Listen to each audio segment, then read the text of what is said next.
Selamat sore, salam kasih persaudaraan dalam Tuhan kita Yesus Kristus. Sungguh agung dan sempurna kasih penyertaan Tuhan yang terus kita alami hingga saat ini. kita dimungkinkan untuk hadir dalam ruang ibadah ini melaksanakan ibadah syukur bulanan PWGT Klasis Makassar Timur Selasa 4 April 2023 di Gereja Jemaat Biring Kanaya. Dan kalau kita melihat penampilan dress code kita pada saat ini agak sedikit berbeda dengan sebelumnya, karena ada dua momen penting bagi kita selaku warga negara Indonesia yang terus menghargai budaya Nusantara, menghargai pahlawan emansipasi wanita, di mana kemarin tanggal 1 April diperingati sebagai Hari Budaya Nasional, dan 21 April mendatang kita pun akan memperingati Hari Kartini. Dan saat ini kita adalah Kartini-Kartini dalam pelayanan gereja Tuhan yang terus kuat, kokoh, bagai karang di tengah samudra, tegar menghadapi badai dunia. Adapun rangkaian acara pada saat ini, yang pertama, pembukaan, kedua, menyanyikan lagu mars dan himne PWGT, ketiga, sambutan Ketua PWGT Klasis Makassar Timur, keempat, materi pembinaan materi parenting, 5, ibadah, 6, istirahat, 7, penutup. Untuk door prize pada saat ini nanti kita double di bulan depan. Masuk dalam acara yang kedua, menyanyikan lagu mars dan himne PWGT yang akan dipandu oleh Ibu Veronica Baan. Jemaat disilakan berdiri.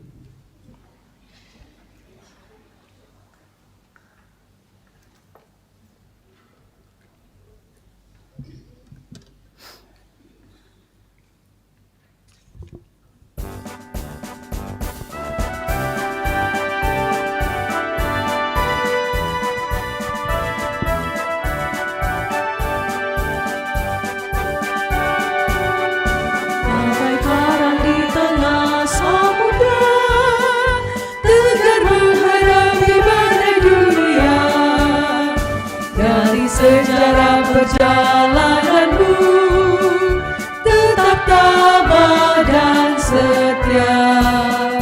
Kini cakrawala telah terbuka, ladang luas menanti, membangun jemaat dan gereja Tuhan sebagai tugas persekutuan sejati.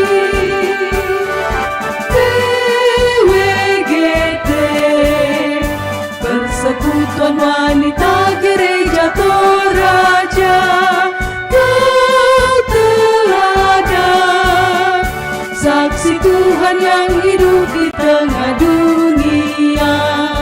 Terus maju, kibarkanlah tinggi panji Tuhanmu, dengan iman, pengharapan dan kasih-Mu, pasti jayalah persekutuanmu. PWGT, Persekutuan Wanita Gereja Toraja, kau teladan saksi Tuhan yang hidup di tengah dunia. Terus maju, kibarkanlah tinggi panji Tuhanmu, dengan iman, pengharapan dan kasih-Mu, jayalah selalu. PWGT jayalah, jayalah.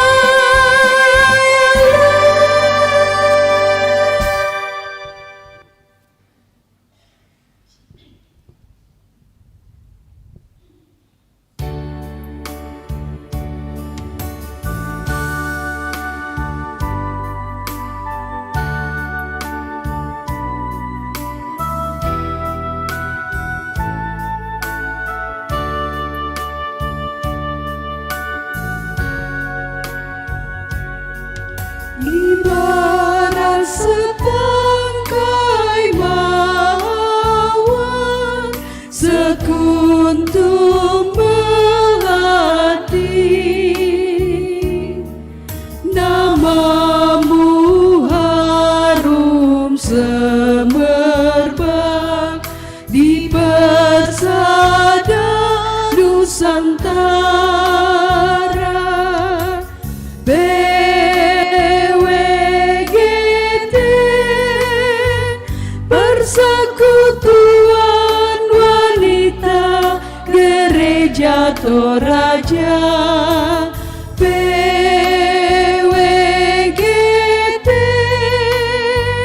engkau pejuang wanita Gereja Toraja, menjadi pelayan dan teman sekerja Allah. Kehadiranmu bawa kesejukan bagi semua, jaya selamanya.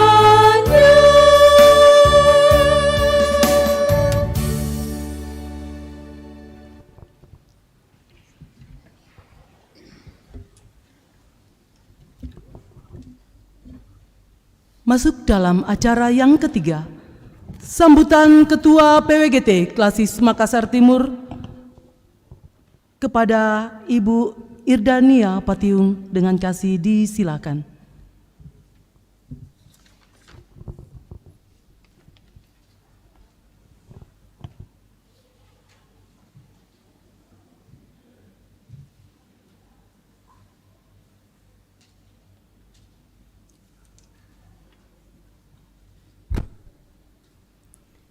Terima kasih untuk kesempatan ini.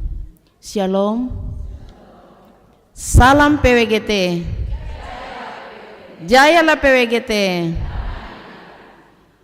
Terima kasih yang kami hormati dan kami kasihi Ketua PMG Jemaat Biringkanaya Bapak Pendeta Manase, Ibu Pendeta Abigail Tangkeparung selaku pelayan firman pada sore hari ini. Selamat sore Ibu. Ibu Pendeta Mei Ketaparan yang selaku narasumber pada sore hari ini. Selamat sore Ibu. Yang kami hormati Ibu Koordinator PWGT Wilayah 4 dan ibu-ibu penasehat PWGT Kelas Makassar Timur, rekan-rekan pengurus PWGT Kelas Makassar Timur, ibu-ibu ketua dan pengurus PWGT Jemaat, serta seluruh anggota yang hadir pada sore hari ini.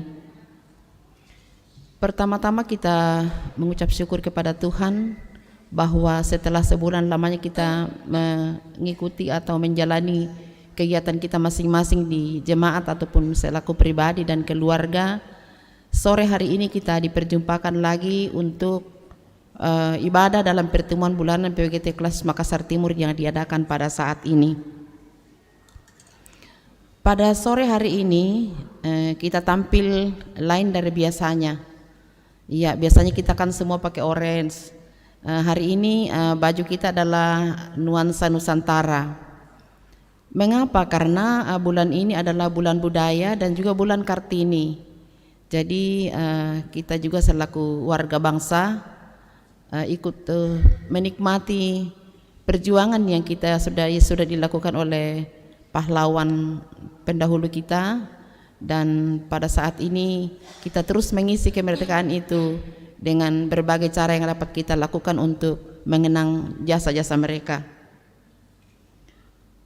Pada ibadah sore hari ini, selain ibadah bulanan rutin seperti biasa, diisi dengan seminar mengenai tentang parenting dengan tema pola asuh generasi milenial akan dibawakan oleh Ibu Pendeta Mei Ketaparan MTH.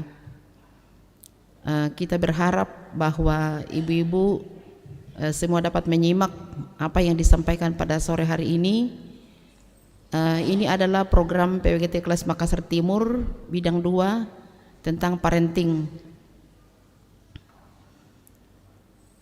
Iya, saya sampaikan juga bahwa kain seragam resmi warna toska dan seragam kerja warna orange yang kita PWGT Klasis sumbangkan kepada PWGT Jemaat Kuala Lumpur sebanyak 4 pasang yang kita tanggung bersama, 1 pasang, 1 setel, 1 toska dan 1 orange oleh Ibu Koordinator PWGT Wilayah 4. Jadi dari Makassar Timur dihitung ada 5. Yang 4-nya itu harganya kita bagi bersama, dan diharapkan kepada ibu-ibu PWGT Jemaat itu dapat menyetorkan kembali atau mengembalikan dananya kepada bendahara karena sudah ditalangi dulu dari kas bendahara PWGT Klasis sesuai dengan kesepakatan kita bersama. Dan PWGT Jemaat Kuala Lumpur menyampaikan salam dan terima kasih kepada ibu-ibu semua di PWGT Klasis Makassar Timur atas perhatian dan uluran kasih yang dikirimkan kepada mereka melalui kain bahan seragam warna toska dan juga warna orange.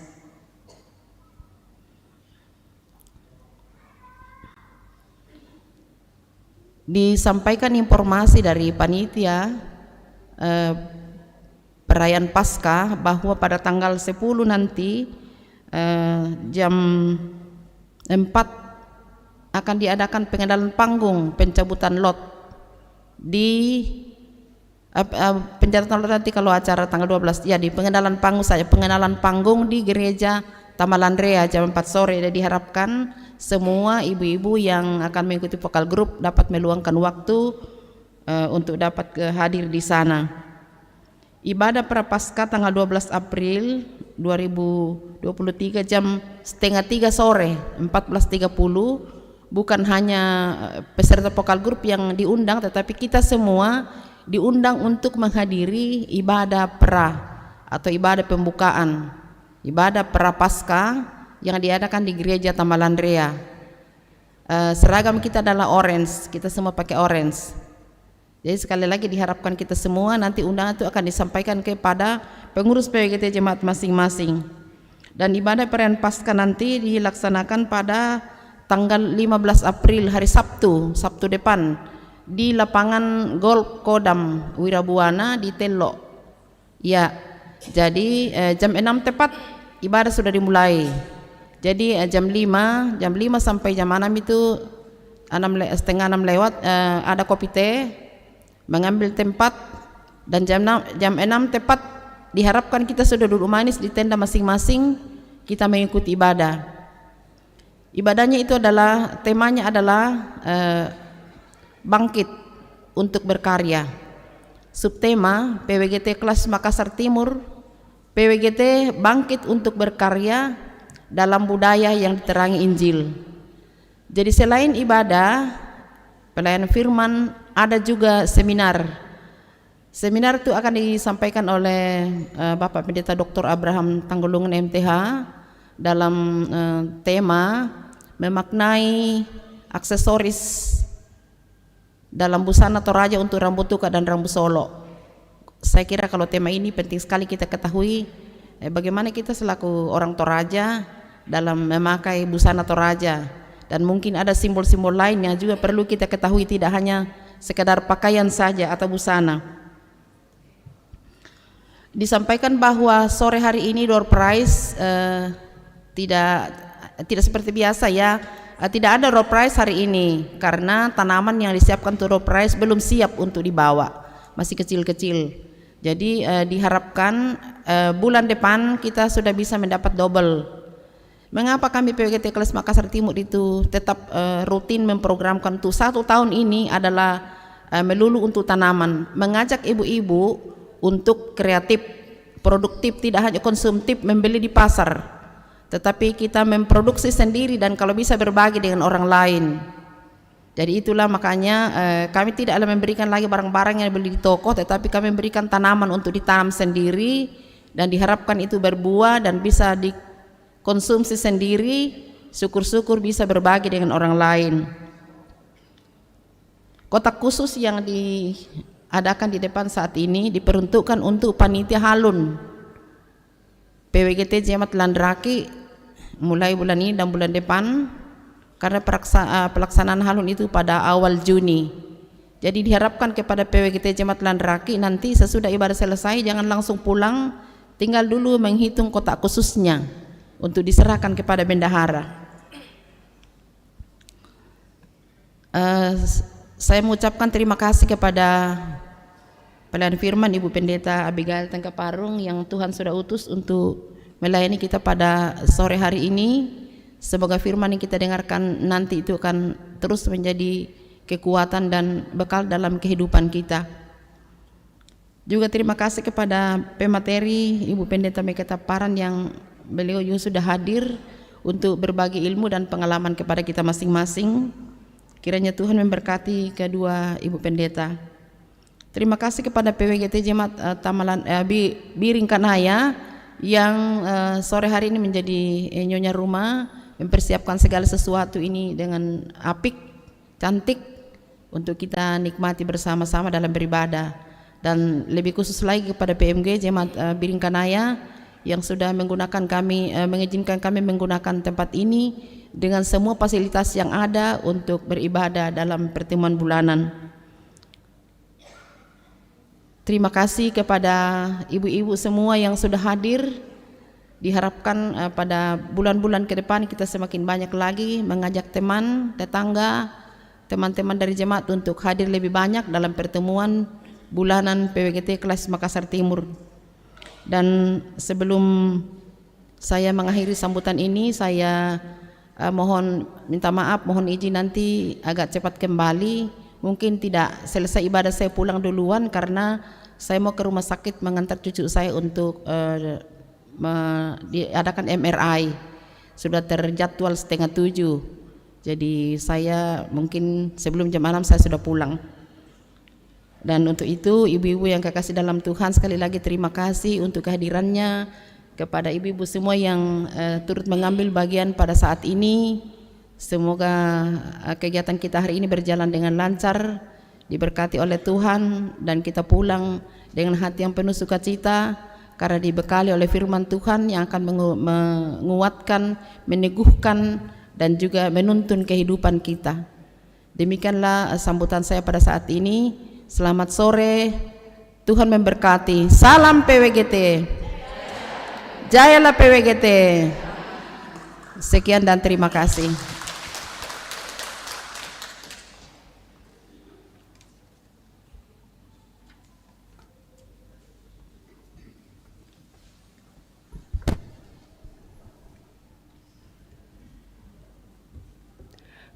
Terima kasih kepada Ketua PWGT Klasis Makassar Timur atas sambutannya bagi kita semua. Tuhan memberkati. Masuk dalam acara yang keempat, pembinaan materi parenting dengan topik pola asuh anak generasi milenial. Pemateri Pendeta Meike R. Taparan, MTH, konselor pastoral. Dan moderator kita pada saat ini Ibu Juneli Toba STP MKes. Dengan kasih disilahkan.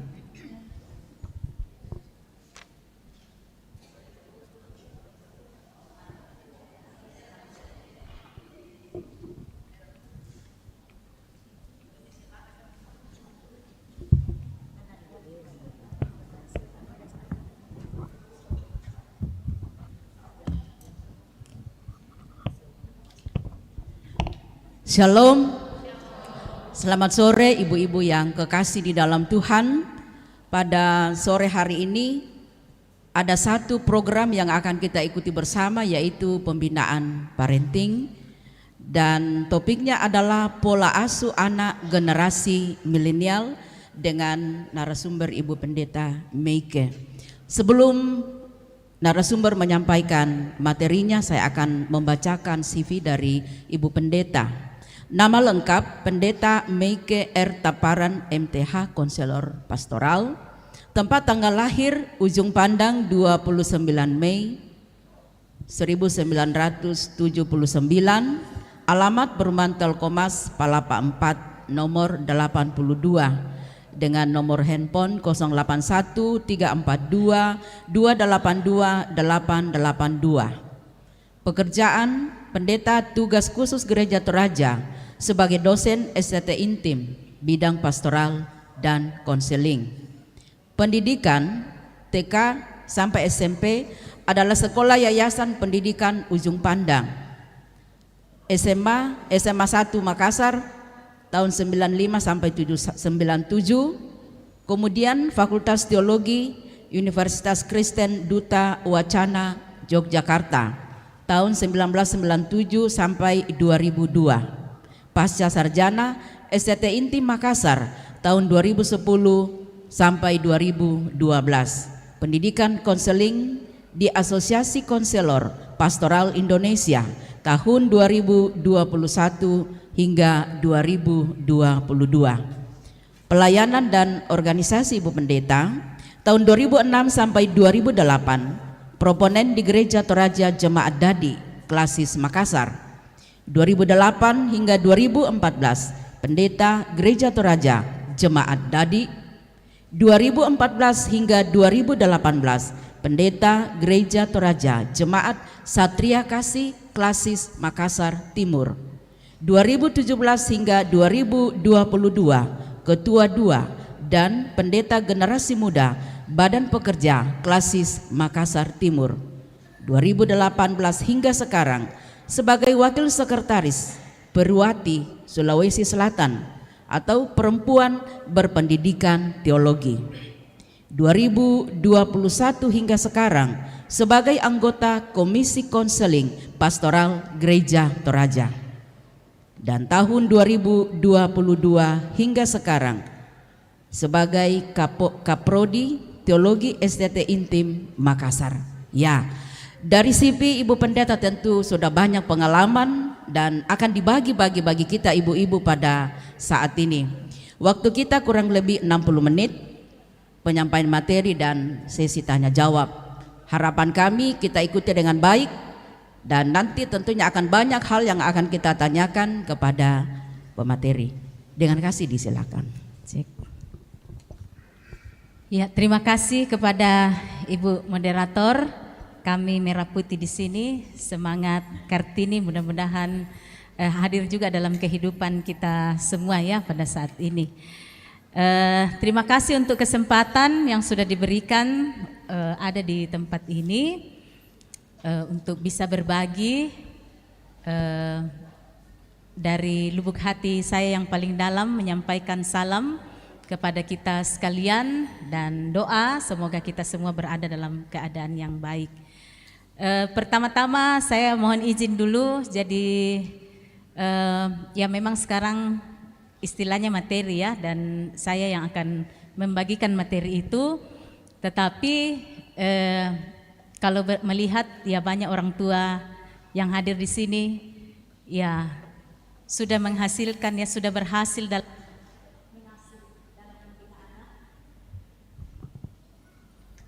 cek ya sudah menghasilkan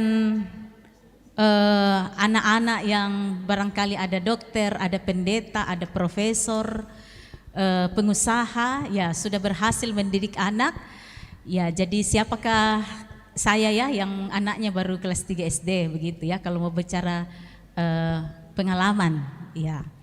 Tetapi pada saat ini ya saya hanya akan berbagi pendapat para ahli yang bisa membuka wawasan kita untuk kita bisa mengevaluasi atau memeriksa cara kita sebagai ibu-ibu ya di dalam bersama dengan suami tentu saja di dalam membina atau mendidik atau mengasuh anak-anak.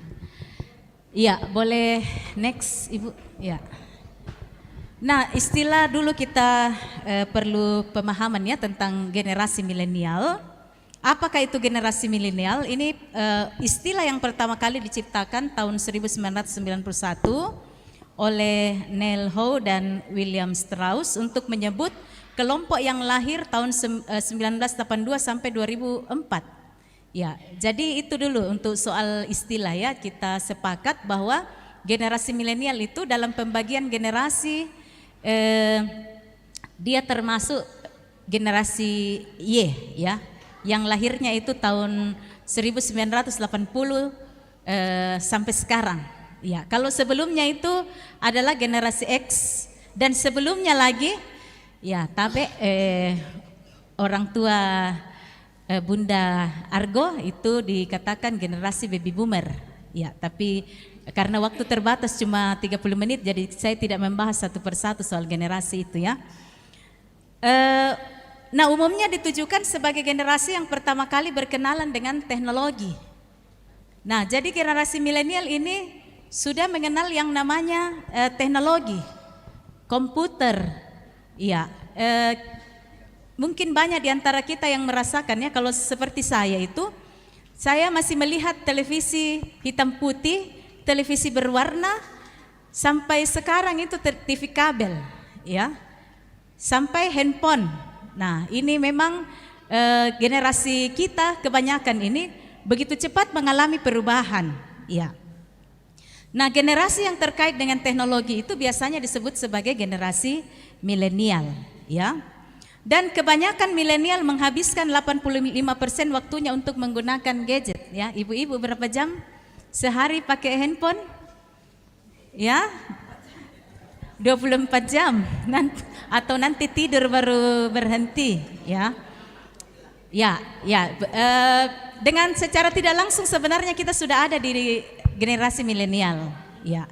Jadi kalau berbicara generasi milenial ini bisa juga dikaitkan dengan orang tuanya dan anak-anaknya, ya. Boleh next, Bu. Nah, kalau berbicara tentang anak, pembagian generasi itu adalah generasi Z dan Alpha. Itu berbicara tentang remaja dan anak. Generasi Z itu lahir tahun 97 sampai 2000-an, sementara generasi Alpha itu 2010-an sampai 2020-an ya, sampai ya bisa juga sampai sekarang. Nah, apa karakter anak-anak remaja kita? Apa karakter anak-anak kita ini? Iya, mereka dari lahirnya ya, dari oe-oe ya, dari baru muncul dari keluar dari perut ibunya menangis, langsung dia kenalan sama handphone. Langsung kenalan dengan teknologi. Ya, karena apa? Langsung difoto mamanya, langsung difoto bapaknya, ya. Jadi baru lahirnya pun bahkan dalam kandungan juga sudah dengar ya musik apa biasa itu ya, kalau orang tua mau supaya anak dalam kandungan cerdas, biasanya dengar musik klasik ya. Itu kan pakai headset, pakai handphone. Jadi dalam kandungan itu mereka sudah kenal apa itu teknologi ya, sehingga dikatakan juga sebagai aigen ya. Selanjutnya dinilai sebagai generasi yang ambisius, mahir tentang hal digital. Mama-mama pasti mengalami hal itu. Kadang kita ya gatek ya, termasuk saya, tanya anak pasti beres semuanya. Tanya pemuda, waktu saya masih pendeta generasi muda, saya bilang sama adik-adik, saya bilang bagaimana ini? Wah, siap mereka, siap ya semua ya. Justru saya belajar banyak dari mereka soal terkait dengan digital ya, dengan teknologi ya. Karakter mereka itu percaya diri, kritis. Guru-guru sekolah minggu mengalami hal ini. Anak-anak dan remaja itu sangat kritis. Kita sebagai orang tua juga selalu juga dikritik oleh anak-anak kita, ya, bukankah begitu ya? Ibu-ibu ya, karena mereka adalah generasi yang kritis dan mereka tidak terlalu suka dengan hal-hal yang formal, termasuk dalam tata bahasa. Jadi bahasanya itu bahasa gaul ya, lebih sering menghabiskan waktu sendiri. Karena apa? Mereka lebih suka dengan handphonenya daripada dengan orang ya. Jadi suka sendiri dan rasa ingin tahu yang sangat tinggi. Makanya kita perlu hati-hati. Kalau rasa ingin tahunya itu mereka cari sendiri ya, mereka menjelajah sendiri di dunia internet tanpa pendampingan ya. Nanti lebih jauh kita akan bahas itu. Dan generasi Z dan generasi Alpha ini termasuk pada umumnya juga generasi milenial, rentan mengalami masalah mental yaitu depresi dan anxiety atau kecemasan ya, sering dilanda cepat sekali. Makanya ya kita prihatin kalau kita mendengar ada pemuda, ada anak-anak, ada remaja, bahkan tidak sedikit dari orang tua yang memilih jalan pintas ya dalam mengatasi masalahnya. Itu karena cepat sekali depresi dan mengalami kecemasan. Ya, boleh lanjut. Pola asuh orang tua. Nah, mohon maaf saya lompat-lompat karena waktunya cuma 30 menit ya. Kalau di STT 1 semester mata kuliah keluarga dan kategori itu 1 semester. Ya, pola asuh orang tua ada 4: permisif, otoriter, mengabaikan dan demokratis. Tapi masih ada bentuk yang lain. Saya batasi saja ke 4 ini. Kalau ibu-ibu membaca di buku maupun di internet masih banyak yang lain ya. Ya, lanjut. Nah, permisif bisa dikatakan orang tua yang memanjakan anaknya, ya. Pola pengasuhan yang ditandai dengan tuntutan rendah dengan responsif tinggi. Jadi orang tua tidak terlalu banyak menuntut ya, terlalu disayang ya, terlalu dijaga, terlalu diberikan apa yang dia mau. Ya, seperti di gambar itu ya, kayak bos saja anaknya di situ. Mamanya itu ya siap sedia di sampingnya untuk melayani kebutuhannya ya. Ya, kerap dikenal dengan pola asuh memanjakan karena ditandai dengan kebebasan dan keterbukaan yang diberikan orang tua kepada anaknya. Jadi orang tua sayang pada anaknya sehingga apapun keinginan si anak, anaknya minta dibelikan iPhone, dibelikan. Walaupun untuk itu barangkali uang belanja tidak cukup ya, tapi karena sangat disayang dibelikan. Anak-anak minta dibelikan motor besar misalnya atau mobil, diusahakan ada ya. Walaupun mungkin untuk itu tidak ada persiapan dana, tetapi karena pola asuh yang permisif ini ya, sehingga semua permintaan anak itu dikabulkan. Ya, semua yang dia minta dikabulkan, diberikan. Ya, kenapa bisa seperti ini? Macam-macam alasannya ya. Ada orang tua yang barangkali dulu merasakan waktu masih kecil bagaimana beratnya kehidupan, sehingga dia mengatakan saya tidak mau anakku seperti itu, dan saya mau anakku semua kebutuhannya terpenuhi. Jadi akhirnya tanpa sadar dia manjakan karena dia tidak mau anaknya menderita.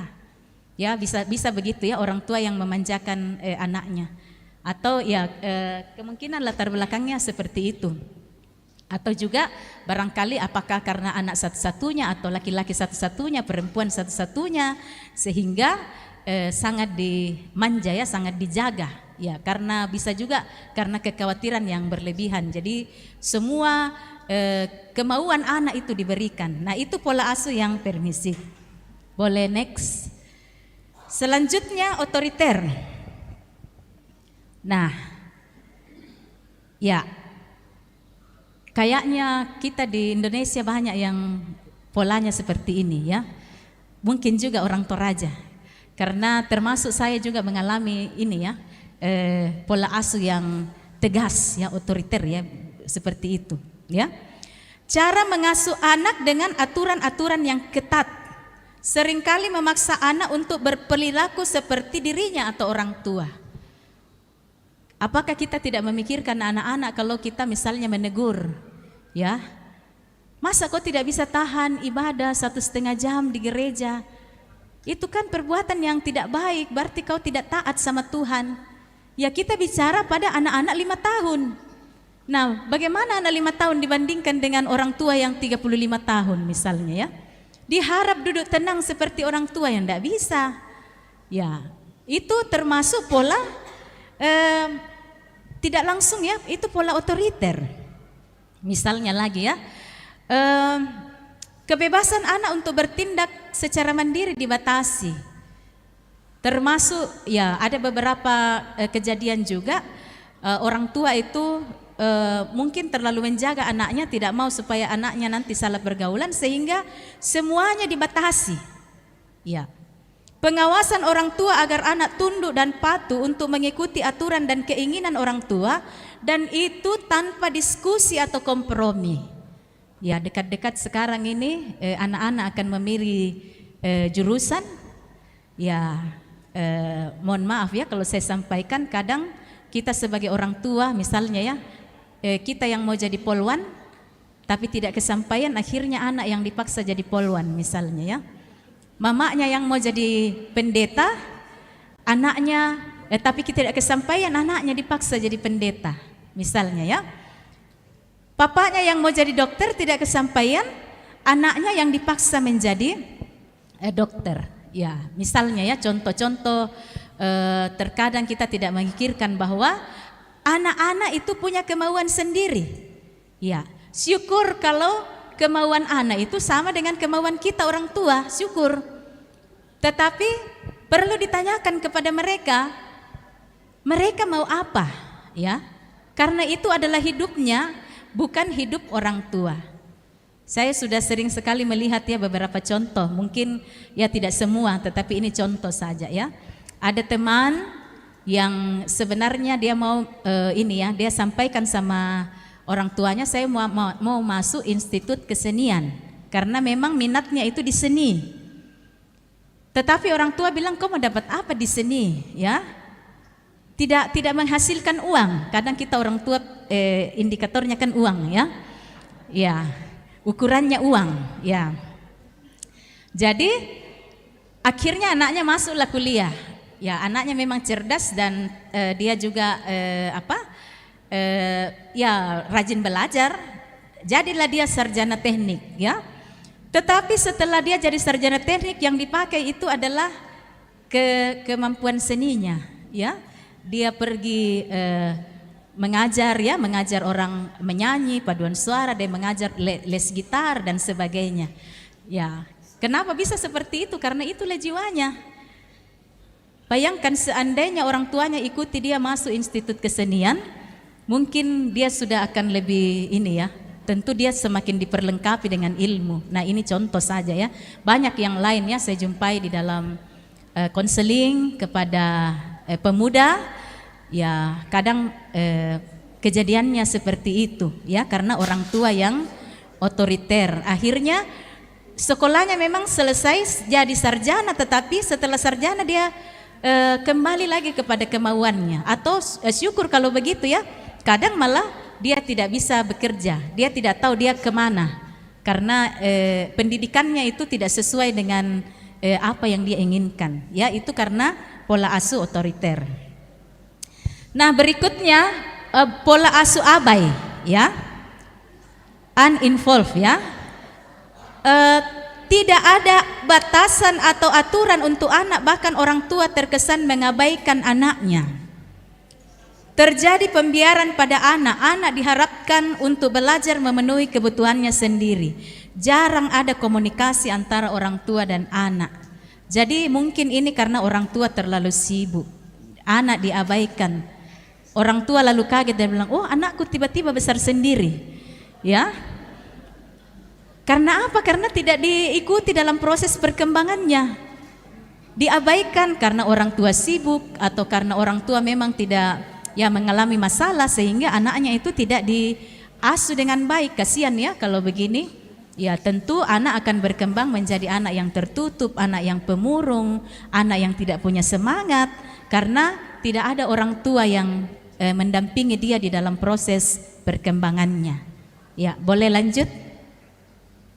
Nah, demokratis, ya ini yang dianggap baik ya. Ada macam-macam juga demokratis, tapi karena keterbatasan waktu jadi cuman ini ya yang saya sharingkan ya. Bisa juga disebut sebagai authoritative parenting. Bisa dikatakan kombinasi yang tepat antara permisif dan otoriter.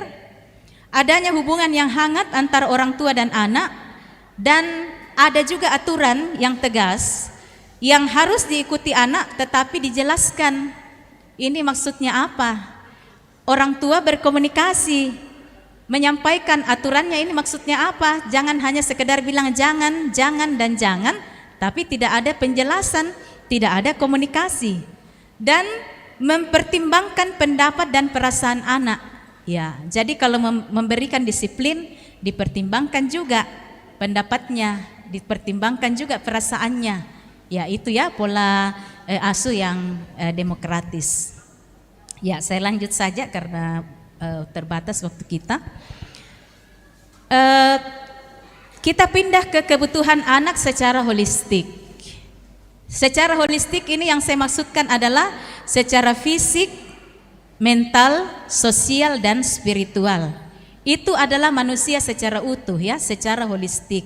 Kebutuhan manusia itu tidak hanya terdiri dari kebutuhan jasmani, tapi juga kebutuhan mental, kebutuhan sosial, dan kebutuhan spiritual ya. Jadi berangkat dari kebutuhan anak secara holistik. Yang pertama adalah terpenuhinya kebutuhan fisik. Ya, terutama para ibu-ibu muda ini, perhatikanlah gizi anak dengan baik ya.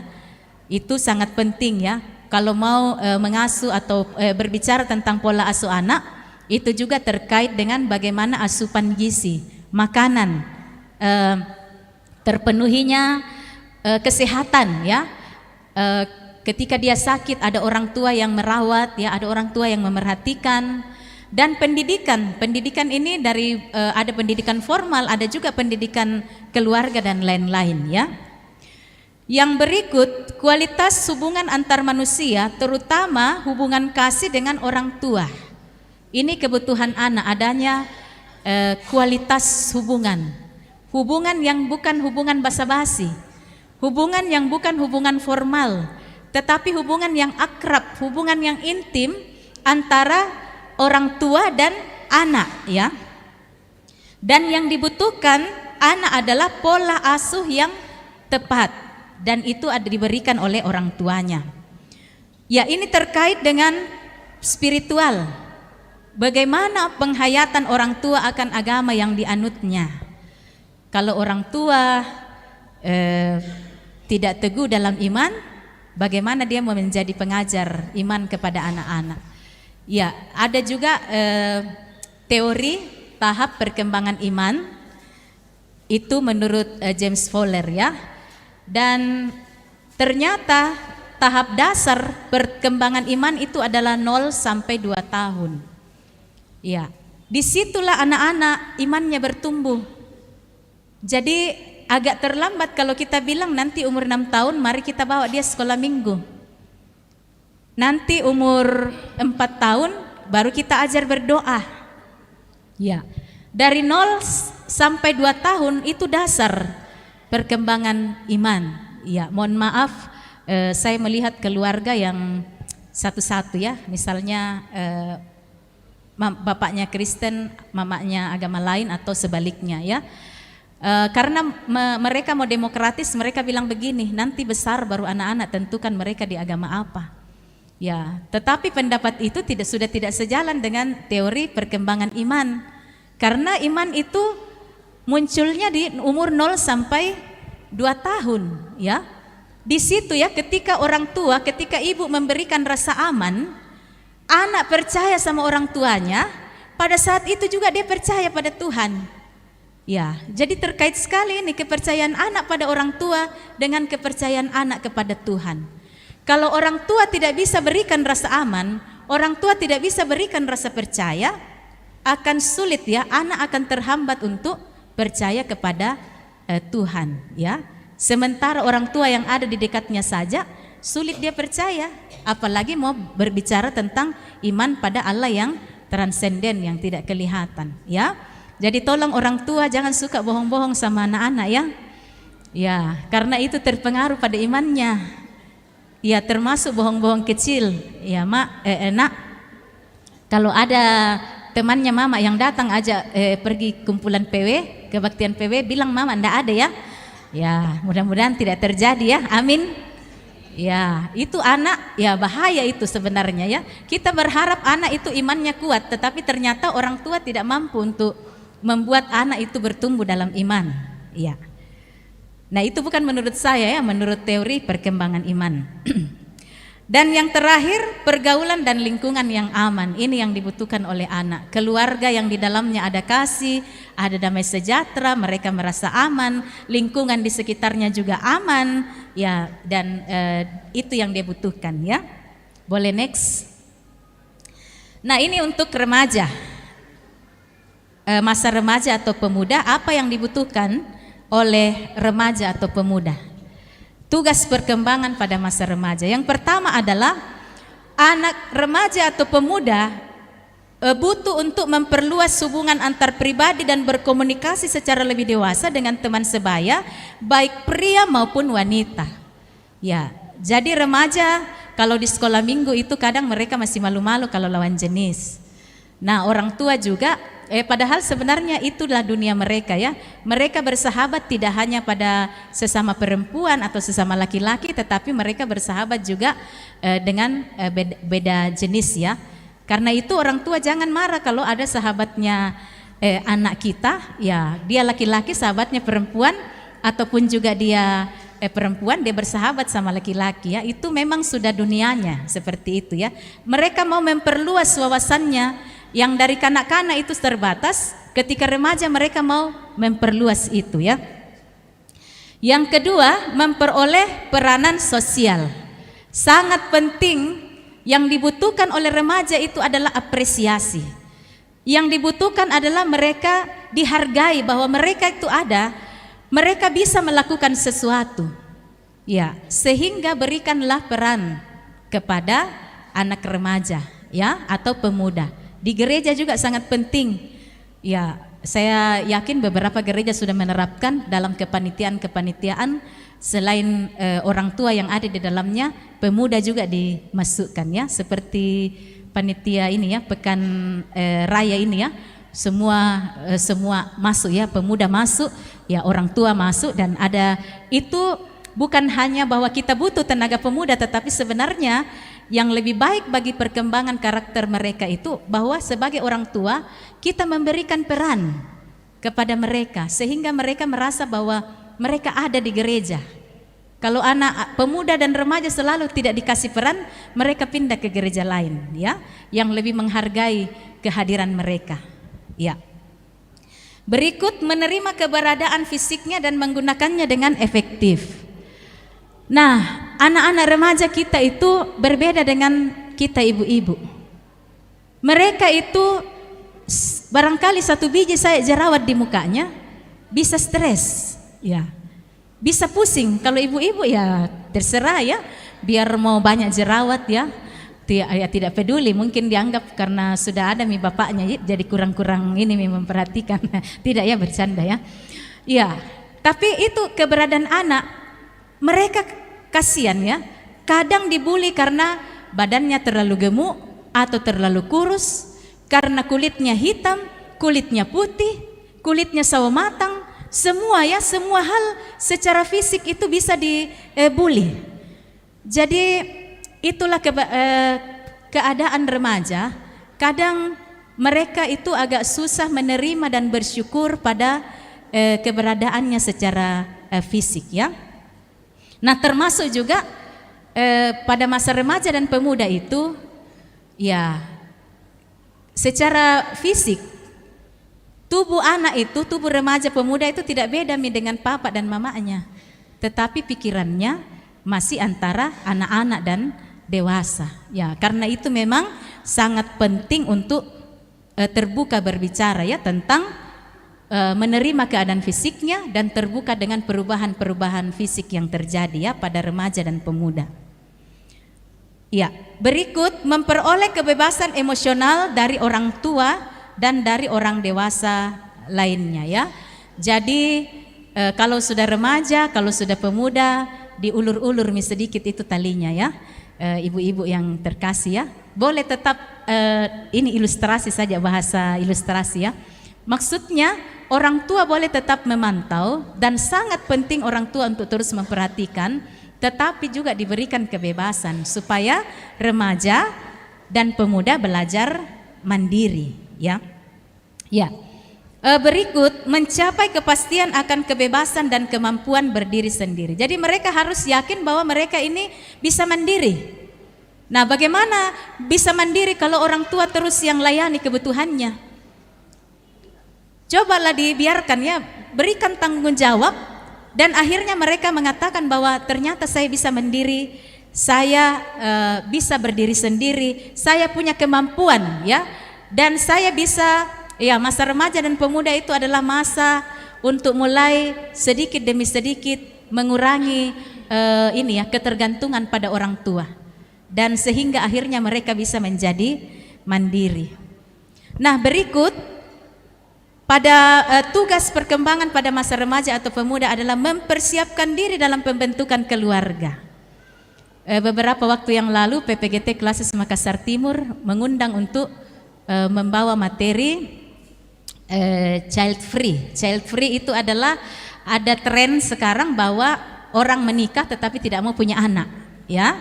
Itu child free. Ya, itu dibahas oleh PPGT Klasis Makassar Timur. Dan ada teman-teman yang mengatakan ini tidak relevan, ini cocoknya nanti kalau pranikah. Ya, sesungguhnya pendapat itu kurang tepat, ya.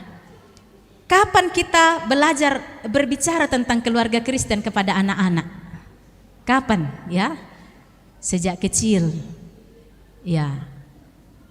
Bayangkan, ibu-ibu, saya mau tanya dulu, ibu-ibu jatuh cinta umur berapa? Kelas berapa? Pertama kali? Ya. Kayaknya bukan SMA, ya. SD. Mungkin pacarannya SMA, ya. Cinta monyet.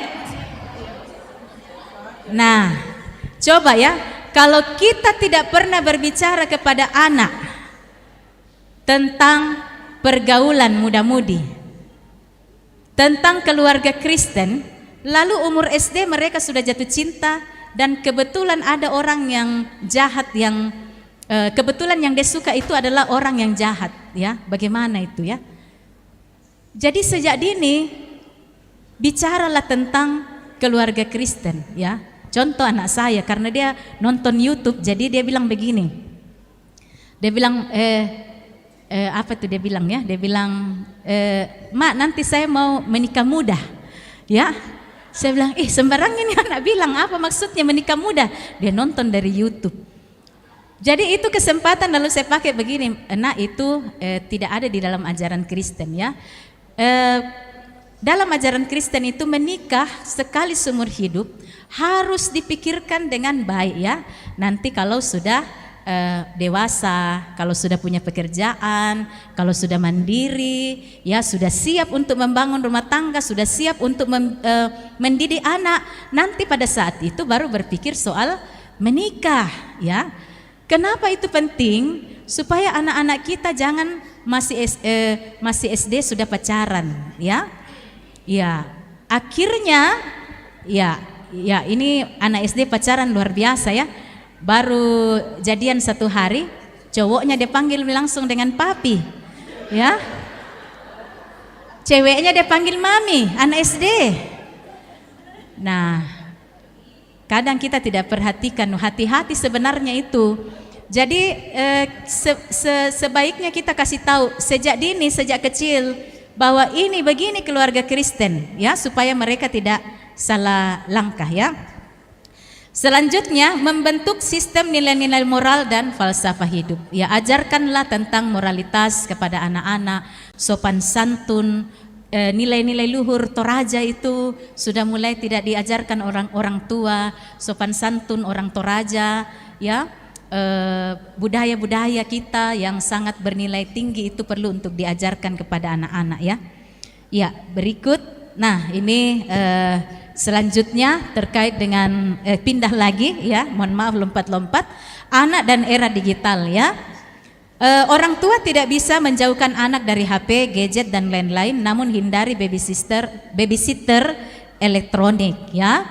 Misalnya supaya mama mau masak, supaya anak duduk manis dikasihlah handphone, ya. Itu babysitter elektronik. Nah, saya juga sering melihat di ibadah, supaya anak duduk manis, anak dibawa waktu ibadah, ya, dikasihlah handphone sama omanya atau sama mamanya. Padahal itu tanpa sadar kita mengajar anak-anak kalau ibadah silakan bermain handphone, ya. Nanti mereka besar, mereka ibadah, mereka main handphone terus. Salahnya siapa? Ya, babysitter elektronik itu tadi, ya. Supaya anak diam dikasih HP, ya. Yang kedua, memberikan pengawasan program atau konten yang tepat untuk dilihat bersama dan mendiskusikan. ada aplikasinya itu ya, supaya orang tua bisa melihat apa yang dibuka oleh anak, konten apa yang dia lihat ya. Yang berikut, membatasi dan memfokuskan waktu untuk tidak dihabiskan dengan HP atau gadget ya, jangan 24 jam, karena itu mamanya juga harus jadi teladan ya. Buat aturan 1 hari 1 jam saja cukup ya, atau kalau itu terkait dengan pelajaran bolehlah 2 jam ya, jangan lebih dari itu ya, buat aturan. Yang berikut, orang tua mencari kegiatan yang alternatif yang lain yang bebas dari dunia digital. Di gereja ada latihan paduan suara sekolah minggu ya, ada latihan tari, ada olahraga, latihan musik dan sebagainya ya. Perkenalkan juga hal itu kepada anak-anak ya. Ya, dan terakhir ini bagian dari firman Tuhan ya. Mari kita membuka Ulangan 6 ayat 4-7. Adakah salah seorang ibu yang bisa bacakan untuk kita Ulangan 6 ayat 4-7?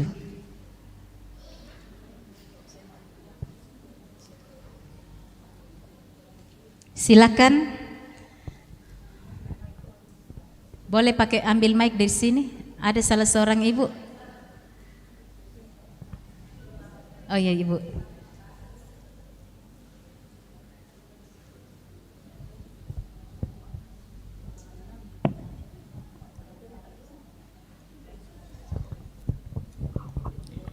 Ya, Ulangan 6 ayat 4 dan sampai 7.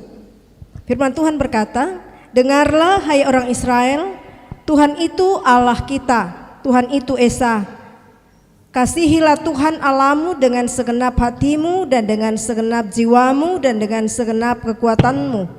Apa yang kuperintahkan kepadamu pada hari ini haruslah engkau perhatikan, haruslah engkau mengajarkannya berulang-ulang kepada anak-anakmu dan membicarakannya apabila engkau duduk di rumahmu, apabila engkau sedang dalam perjalanan, apabila engkau berbaring dan apabila engkau bangun." Amin. Ya, terima kasih. Alkitab banyak berbicara tentang peran orang tua sebagai pendidik ya, banyak sekali ya. Ini hanya salah satu ayat saja terkait dengan pendidik iman ya. Peran orang tua terkait dengan perintah mengasihi Tuhan agar diperhatikan, diajarkan dan dibicarakan. Jadi didikan itu penting.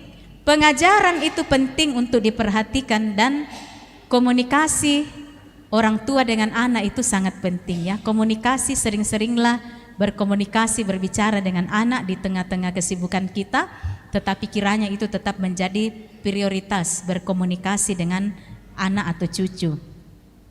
Karena ya sejak dulu ya, dari gereja purba, dari perjanjian lama ya sampai perkembangan gereja mula-mula, tugas pendidikan anak itu adalah dasarnya dari rumah. Itu istilahnya eklesia domestika, gereja rumah di mana papa dan mama yang menjadi pengajar atau pendidik bagi anak-anak ya. Jadi mudah-mudahan kita ya, apakah itu ayah atau ibu, siap untuk terus menjadi pendidik bagi anak-anak kita sehingga mereka dapat bertumbuh menjadi anak-anak Tuhan yang juga boleh berhasil ya di dalam memiliki karakter yang baik, memiliki iman yang teguh, dan juga bisa berhasil dalam meraih cita-citanya. Ya, terima kasih, itu yang boleh saya sampaikan. Lebih dan kurangnya saya mohon maaf jika ada hal-hal yang kurang berkenan. Terima kasih. Kita berikan dulu aplaus luar biasa. 30 menit materi yang singkat tapi sangat padat. Ketika kita simak pasti ada dalam pemikiran kita, wah salah mategu pogau selama ini. Mungkin ada di antara kita. Baik, kami berikan sesi untuk tanya jawab. Kalau bisa setiap rei ada perwakilannya. Kalau ada yang kurang jelas boleh ditanyakan untuk kita sharing. Mungkin ada pengalaman. Ya, baik, silakan. angkat tangan yang akan, ya, dari Ray sebelah kiri ada Ibu Rita, yang yang kedua ada, ya, satu yang ujung, ya, mungkin untuk sementara belum. Silakan Ibu Rita, disebutkan nama Ibu dan dari jemaat mana.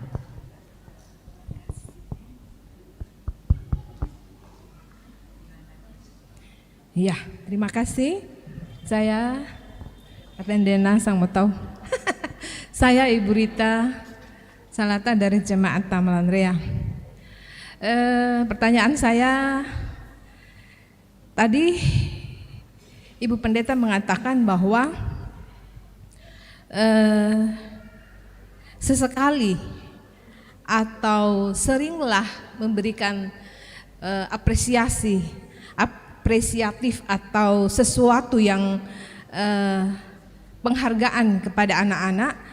Nah, pertanyaan saya adalah sejauh mana atau sampai batas mana kita memberikan penghargaan atau apresiatif kepada anak-anak, karena bisa kemungkinan besar anak-anak nanti menjadikan itu sebagai hal yang ketergantungan, melakukan sesuatu tetapi mengharapkan juga sesuatu, ada sesuatu yang diharapkan.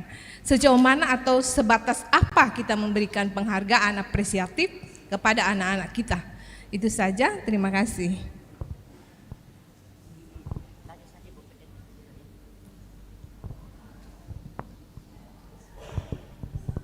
Yang kedua,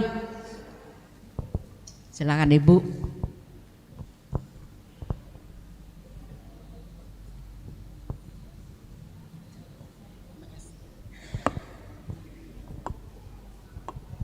Terima kasih atas kesempatan yang diberikan kepada saya untuk bertanya. Saya Ibu Rante dari Jemaat Satria Kasih. Iya. Yang ingin saya tanyakan di sini, pertama-tama saya mengucapkan terima kasih dengan adanya acara seperti ini, seminar seperti ini bagi kami ibu-ibu. Artinya untuk menambah wawasan kami di dalam mendidik anak-anak atau cucu-cucu kami. Iya, terima kasih. Yang ingin saya tanyakan di sini, Bu Pendeta, saya melihat anak-anak sekarang itu, terutama anak-anak yang kecil-kecil itu susah didiamkan.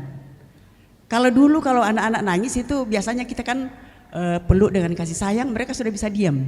Tapi sekarang cara untuk membujuk mereka itu biasanya dengan HP. Ya, mereka baru diam kalau diberikan HP. Itu yang saya lihat sekarang anak-anak kecil sekarang itu. Yang saya mau tanyakan, adakah cara yang jitu, cara untuk mendiamkan anak-anak sekarang? Karena saya lihat memang betul sulit untuk mendiamkan anak-anak sekarang kalau saya lihat. Yang jitu itu kalau diberikan HP. Iya. Iya, terima kasih, itu saja pertanyaan saya Bu Pendeta, terima kasih. Masih ada? Ya, silakan di belakang.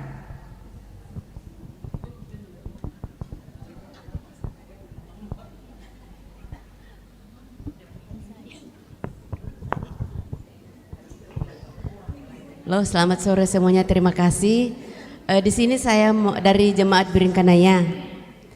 Saya mau bertanya cara mendidik anak, karena saya bukan lagi mendidik anak tetapi mendidik cucu. Yang kalau betul, ini pergumulan saya. Saya hadapi cucu saya sekarang orangnya betul-betul keras. Saya bilang sama mamanya, bagaimana caranya mengarahkan ini anak betul-betul, kalau dia bilang A, kalau dia bilang B. Makanya susah. Seolah-olah kalau bukan karena tanggung jawab, seolah-olah saya mau menyerah, terus terang. Tetapi tidak boleh, saya tahu itu tidak boleh. Bagaimana caranya menghadapi anak seperti itu? Jangan sampai saya salah, jangan sampai mamanya salah. Takutnya main seperti itu tadi yang otoritas. Saya takut cucu saya alami seperti itu, karena saya ingin cucu saya menjadi anak yang baik. Saya percaya kita semua begitu, mau anak dan cucu kita menjadi orang yang terbaik di hadapan Tuhan dan di dunia ini. Terima kasih. Ya, ada 3 pertanyaan ya dari Tamalan Rea, Satria Kasih dan Biringkanaya. Disilakan Ibu Pendeta. Cek. Ya, saya mohon izin kalau ada tambahan dari ada Bapak Pendeta, ada Ibu Pendeta, ada Indo-Indo sekalian, kalau mau juga menjawab pertanyaan ini saya tentu dengan senang hati ya, supaya kita diskusi, kita sharing. Ya. Pertanyaan pertama tadi sering memberikan pujian atau apresiasi. Ya. Kalau saya kurang hafal ya, kalau di tahap perkembangan manusia menurut Erik Erikson ada waktunya itu kebutuhan anak itu kayaknya umur berapa ya? Saya lupa ya. Kapan-kapan kita share ya tentang perkembangan anak itu ya, Erik Erikson. Dia butuh untuk dihargai apa yang dia lakukan. Nah, itulah bentuk apresiasi atau biasa kita katakan pujian. Karena kalau dia dipuji, maka itu akan membentuk kepercayaan dirinya. Ya, dia menerima dirinya dan dia belajar untuk mandiri. Nah, itu pada usia tertentu ya. Nah, jadi kalau anak itu tidak pernah dipuji, bisa saja dia menjadi anak yang ogah-ogahan ya. Dia merasa bahwa saya bekerja keras pun saya bertanggung jawab ya tidak dihargai. Jadi untuk apa belajar, untuk apa melakukan hal yang baik begitu ya. Karena dia tidak pernah dihargai kebaikannya, malah lebih sering dia disalahkan. Wah, ini bisa terjadi pemberontakan kalau terus-menerus disalahkan. Ya itu Mikau itu karena begitu kok, ini begini karena begini ya. Nah kadang ya saya juga sadari kadang kita orang tua kita stres ya dengan pekerjaan, dengan tekanan. Dan akhirnya anak-anak kita kasihan yang jadi pelampiasan dari emosi-emosi yang kurang bisa kita kendalikan kita sebagai orang tua. Nah jadi itu maksudnya untuk pujian itu. Dalam arti dia merasa bahwa dia dihargai, dia bisa belajar untuk percaya diri dan itu sangat penting bagi perkembangan selanjutnya. Ya, bayangkan kalau anak tidak pernah mendapat pujian seumur hidupnya dari orang tua, ya bagaimana perasaannya? Dia akan merasa tidak berguna, dia selalu merasa rendah diri, ya dia merasa bahwa dia tidak akan punya semangat untuk melakukan banyak hal karena dia bilang ya itu. Untuk apa juga saya belajar dengan baik, orang tua aku juga tidak peduli, ya. Jadi tidak dapat pujian, tidak dapat penghargaan, ya. Ya kalau tidak salah itu di usia masih masa anak-anak, ya, masa anak-anak dan dilanjutkan ke masa remaja, ya.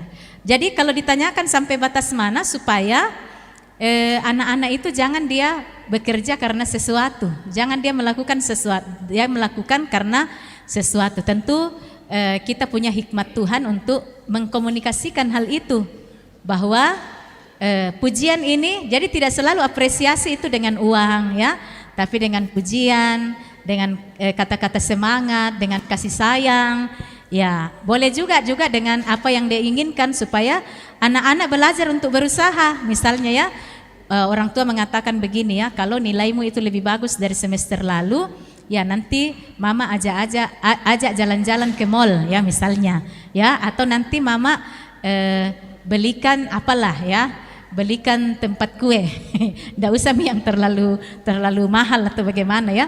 Jadi anak terpacu untuk melakukan sesuatu karena di depannya itu ada yang dia harapkan dan dia belajar bekerja keras untuk mewujudkan itu. Jadi dengan cara apresiasi dengan pujian kita juga mengajar anak untuk bekerja keras mewujudkan apa yang dia inginkan ya. Jadi ada banyak sekali manfaatnya. Nah supaya jangan dia polanya itu nanti ada uang baru dia mau bergerak. Nah karena itu apresiasinya jangan materi ya, jangan hanya materi tetapi apresiasinya dengan pujian, dengan kata-kata, dengan kehangatan orang tua. Misalnya dengan masakan juga bisa ya, nanti mama masakkan yang kamu suka lah ya, itu juga anak-anak sudah senang dengan cara-cara seperti itu ya. Jadi tidak selalu dengan penghargaan ya dengan bentuk uang begitu ya. Mudah-mudahan Bu ya bisa diterima ya. Nah berikutnya hampir sama ini cucu yang keras dan HP ya, hampir sama pertanyaannya ya kedua ibu kekasih. Ya betul, saya juga sebagai orang tua itu kadang begitu ya, anak-anak sekarang memang betul ya, bukan pendapat kata saya, tetapi generasi Z dan Alpha itu cepat sekali tersulut emosinya. Ya, barangkali baru kelingkingnya saja disenggol, bisa saja langsung marah. Ya, itu karena mungkin ya faktor game, karena game itu kekerasan di dalamnya, tembak-tembak, dia menyelesaikan segala sesuatu dengan tembakan, dengan berkelahi ya, untuk bisa naik level ya. Jadi banyak juga game yang disukai anak-anak itu penuh dengan kekerasan, dan kita membiarkan anak-anak kita bergaul dengan game seperti itu ya.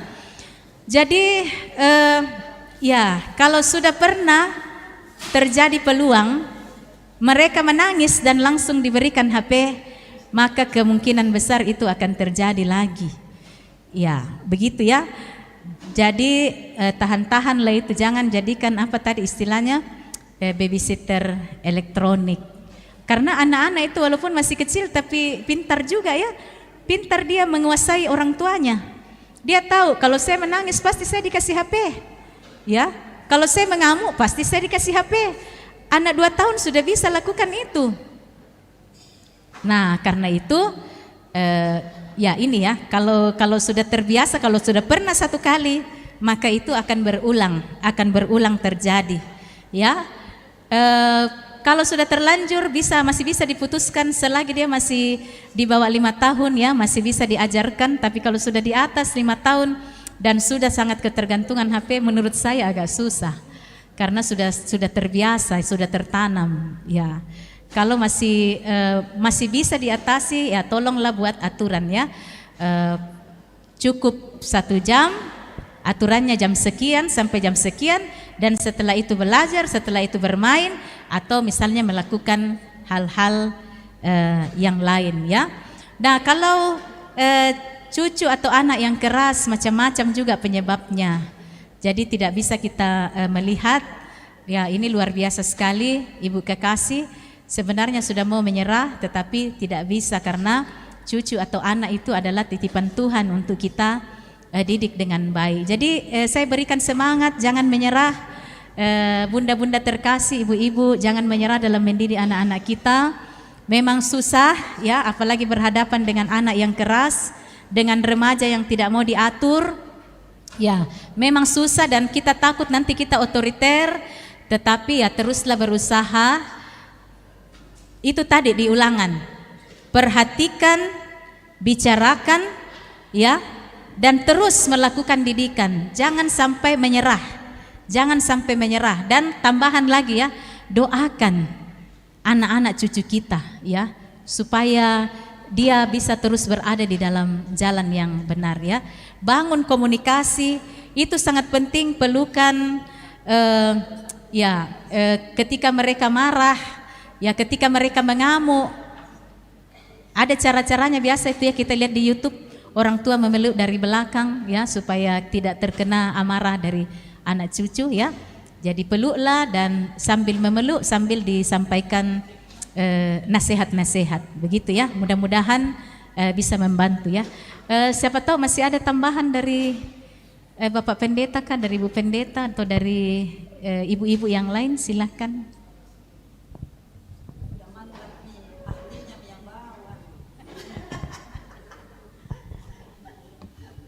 Ada dari Bapak Pendeta? Iya. Bagaimana ketiga penanya, apa sudah jelas atau ada lagi yang mau ditambahkan? Iya. Ada lagi yang mau bertanya?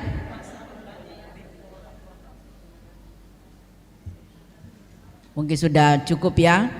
Dan kalau misalnya ada yang mungkin sangat pribadi dan kita tidak bisa kemukakan di sini, ada nomor telepon Ibu Pendeta, boleh di-sharing, boleh ditanyakan secara langsung barangkali ya, nanti dijapri ke Ibu Pendeta. Karena kadang ibu-ibu yang kekasih, kadang-kadang ada persoalan kita tidak bisa kemukakan di depan banyak orang. Tapi Ibu Pendeta terbuka, karena Ibu Pendeta ada seorang konselor, tentunya adalah tugas pelayanan Ibu Pendeta untuk menjawab kerinduan dari kita jemaat terkait dengan konseling bagaimana dalam mengasuh anak-anak karunia Tuhan. Kalau sudah tidak ada, maka ada beberapa hal yang menjadi catatan dan bisa kita bawa pulang ibu-ibu yang kekasih terkait dengan materi kita pada saat ini, pola asuh anak generasi milenial.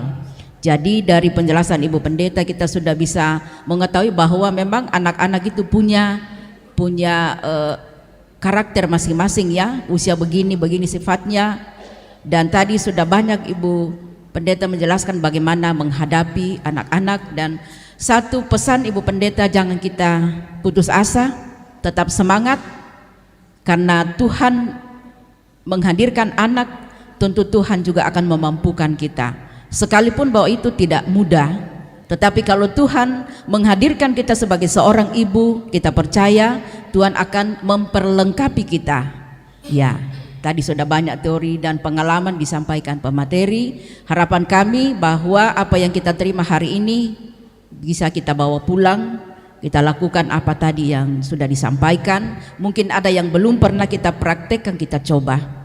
Kita percaya kalau kita lakukan itu dengan sungguh hati, terus mendoakan, kita percaya anak-anak kita akan semakin baik. Terima kasih Ibu Pendeta sebagai narasumber pada saat ini. Kami dari pengurus, bahkan semua yang hadir pada sore hari ini, mengucapkan terima kasih untuk pengetahuan, edukasi yang boleh kami terima pada sore hari ini. Dan kita percaya bahwa kehadiran kita tidak sia-sia. Ibu Ketua sudah mengatakan setiap bulan ada yang akan disampaikan, sehingga selalu mengajak kita untuk selalu hadir. Bulan depan ada lagi yang akan memperlengkapi kita, supaya kita wanita-wanita gereja khususnya di PWGT Klasis Makassar Timur semakin baik, semakin smart, semakin tangguh untuk menjadi wanita yang berkenan kepada Tuhan. Kita berikan aplaus untuk pemateri pada sore hari ini dalam menyampaikan materi. Jika ada yang tidak berkenan, saya dalam membantu kegiatan ini, jika ada yang tidak berkenan, mohon untuk dimaafkan. Terima kasih, selamat siang. Salam PWGT. Jayalah PWGT. Damai di bumi. Terima kasih dan selamat sore.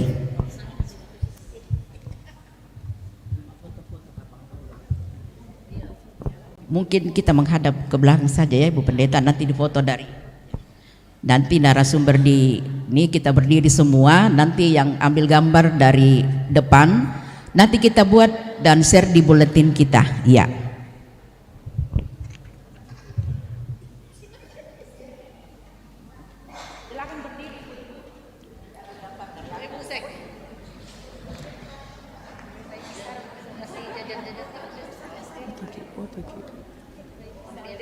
Foto. Kilo ada.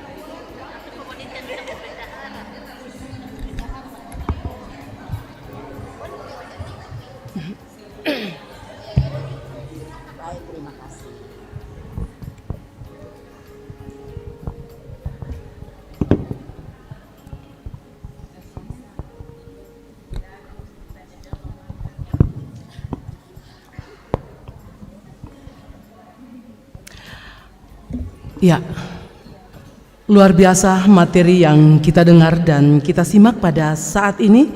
Walaupun singkat, namun banyak hal yang penting yang bisa kita petik sebagai bekal kita dalam membentuk karakter anak-anak kita dalam mencapai kehidupan yang lebih baik lagi. Terima kasih kepada Pendeta Maike R. Taparan MTH, konselor pastoral, yang telah membawakan materi parenting saat ini, dan juga terima kasih kepada Ibu Juneli Toba STP MKes sebagai moderator. Tuhan memberkati. Jemaat yang sama dikasihi, diberkati Tuhan. Mari kita siapkan hati dan jiwa kita untuk masuk dalam ibadah. Pelayan firman Pendeta Abigail Tangke Parung STH MM PPA Ibu Elizabeth Trise Tira. Liturgis Ibu Yospina Randa. Kantoria Ibu Meti Tombi dan Nona Nancy Eldan. Pianis Nona Evani. Kepada yang bertugas dengan kasih disilakan.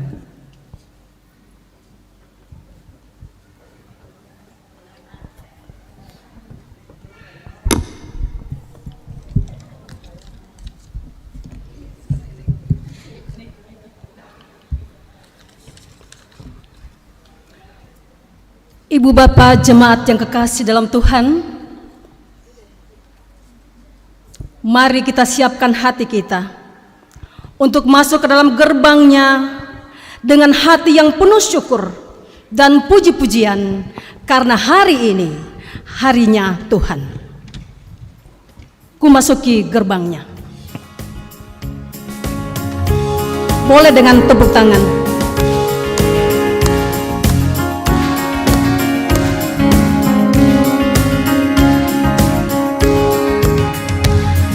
Masuki gerbangnya dengan hati bersyukur, halamannya dengan pujian. Kataku hari ini harinya Tuhan, ku bersuka sebab Dia girangkanku. Dia girangkanku, oh Dia girangkanku, ku bersuka sebab Dia girangkanku.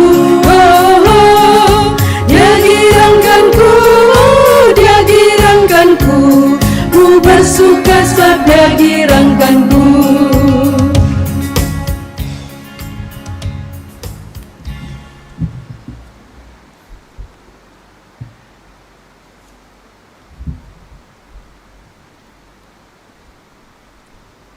Ibu-ibu yang dikasihi oleh Tuhan, mari kita mohon pertolongan Tuhan, bahwa pertolongan kita dalam ibadah syukur bulanan saat ini, jadilah kiranya dalam nama Tuhan, pencipta segala sesuatu. Salam dan kasih bagi kamu semua. Silakan duduk kembali.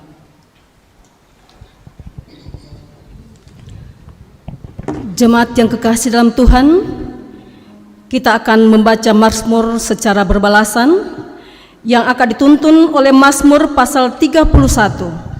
Mazmur pasal 31 ayat yang ke-9 hingga ayat yang ke-16. Mazmur pasal 31 ayat yang ke-9 hingga ayat yang ke-16. Saya yang akan membacakan ayat yang bercetak keluar, ibu bapak saudara-saudari membaca ayat yang bercetak ke dalam. Kita mulai. Dan tidak menyerahkan aku ke tangan musuh,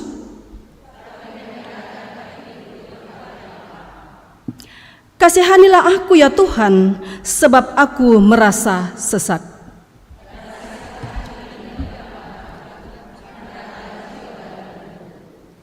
Sebab hidupku habis dalam duka, kekuatanku merosot karena sengsaraku. Di hadapan semua lawanku aku tercela, dan menjadi kekejutan bagi kenalan-kenalanku. Aku telah hilang dari ingatan seperti orang mati, sebab aku mendengar banyak orang berbisik-bisik. Mereka bersama-sama bermufakat mencelakakan aku. Tetapi aku, kepadamu aku percaya, ya Tuhan. Masa hidupku ada dalam tangan-Mu, lepaskanlah aku.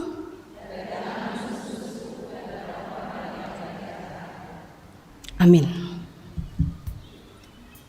Kita mengaminkan Mazmur pujian dengan PKJ 212.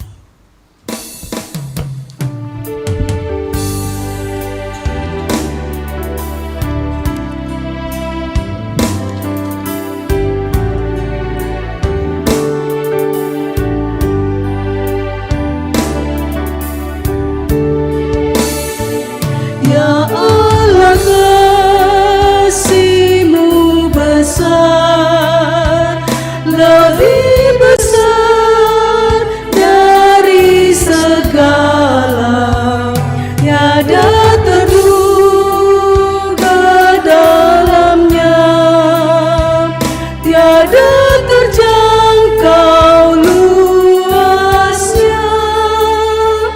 Ya Yesus, kasih-Mu besar, lebih besar dari segala.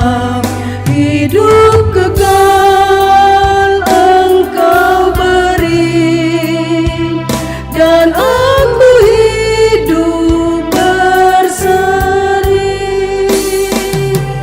Dalam doa aku bersyukur atas limpah kasih-Mu.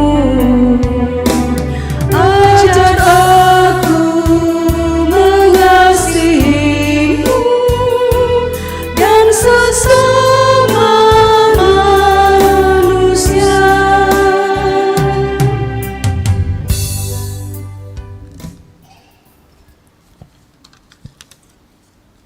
Mari kita siapkan hati kita untuk mendengar dan merenungkan firman Tuhan.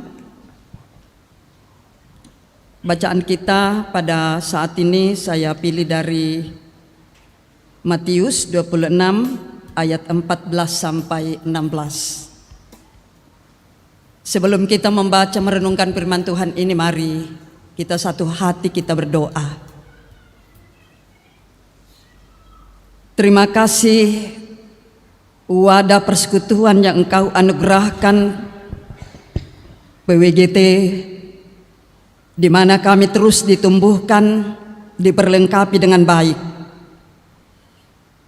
Tuhan telah mengantar kami boleh berjumpa satu dengan yang lain di gedung gereja Jemaat Beringkanaya di sini. Senantiasa memuliakan Engkau dalam persekutuan ini. Dan sungguh kami berharap semua yang kami lakukan senantiasa memuliakan nama-Mu dan menjadi berkat. Dan saat ini Bapa, kami membuka hati kami kepadamu untuk diisi oleh firman kebenaran-Mu, firman yang akan memperlengkapi kami. Berkati hamba-Mu untuk berkata-kata, dan siapkan hati kami dengan hikmat yang Engkau karuniakan, serta jauhkan persekutuan ini dari gangguan kuasa gelap. Berfirmanlah Bapa, kami telah sedia mendengar Engkau. Ampunkan dosa kami di dalam Kristus. Kami berdoa dan mengucap syukur. Amin.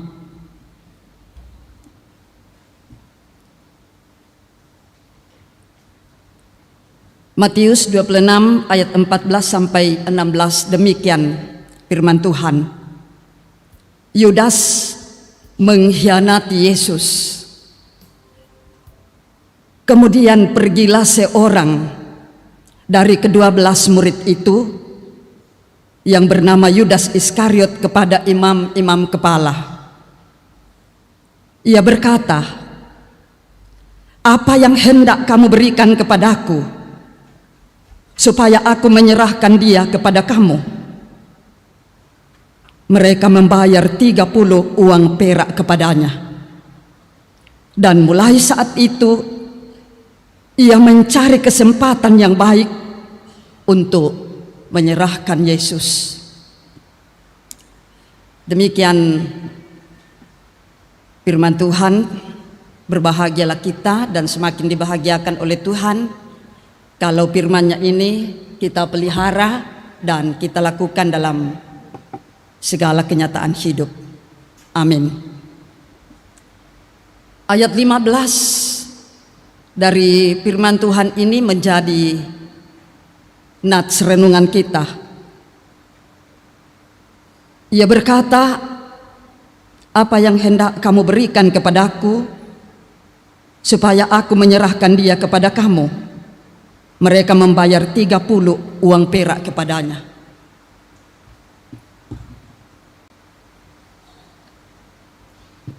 Saudara-saudara, sepersekutuan yang dikasih oleh Tuhan, ibu-ibu yang diberkati Tuhan, memulai khotbah saya pada saat ini, saya berharap ada 2 ibu-ibu atau peserta ibadah yang bisa menjawab pertanyaan saya. Mohon PPA tadi bawa antar mic. Pertanyaan saya begini, apa yang berharga yang ibu-ibu miliki dalam hidup ini? Apa yang berharga yang ibu-ibu miliki dalam hidup ini? Silakan, siapa yang mau bicara? Angkat tangan. Ya, silakan. Satu di sini di tengah ada. Apa yang berharga yang ibu-ibu miliki dalam hidup ini? Silakan.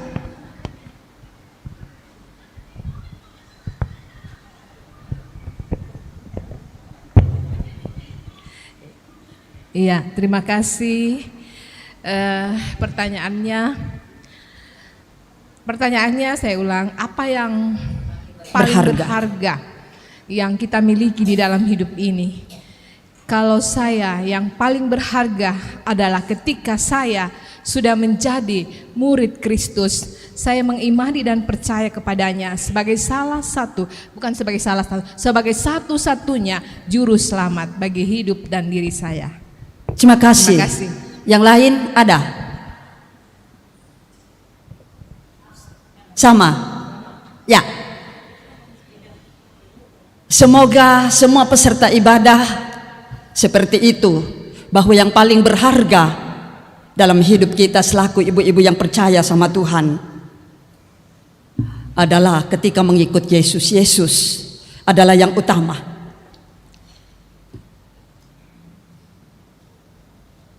Dengan mengatakan Yesus yang utama dalam hidup ini, tentu itu yang akan mendorong kita untuk melakukan banyak hal dalam hidup ini. Kalau bahasanya pasti Ibu Mika ini motivasi. Kalau motivasi kita berdiri pada dasar Yesus adalah yang sangat berharga sekarang ini dalam hidup kita, maka pasti melaksanakan gerakan hidup ini akan semakin dikuatkan dengan dasar itu, yaitu Yesus yang utama. Saya pikir ini motivasi yang baik. Dan motivasi yang baik itu pastinya pergerakannya ke hal yang baik pula. Tidak ada motivasi yang baik lalu pergerakannya ke yang jahat. Nah, itu berarti kalau motivasi terselubung, maka pergerakannya itu menuju kepada kejahatan. Cepat atau lambat, buah dari motivasi terselubung itu akan nyata. Nah, betul tadi waktu saya masih di Toraja, saya bertanya kepada beberapa ibu-ibu, apa yang menjadi motivasi saudara ikut dalam persekutuan ini? Lalu ibu-ibu mengatakan, ya, ingin selamat, karena itu ikut Yesus. Tetapi ini penting kita pertanyakan pada diri masing-masing.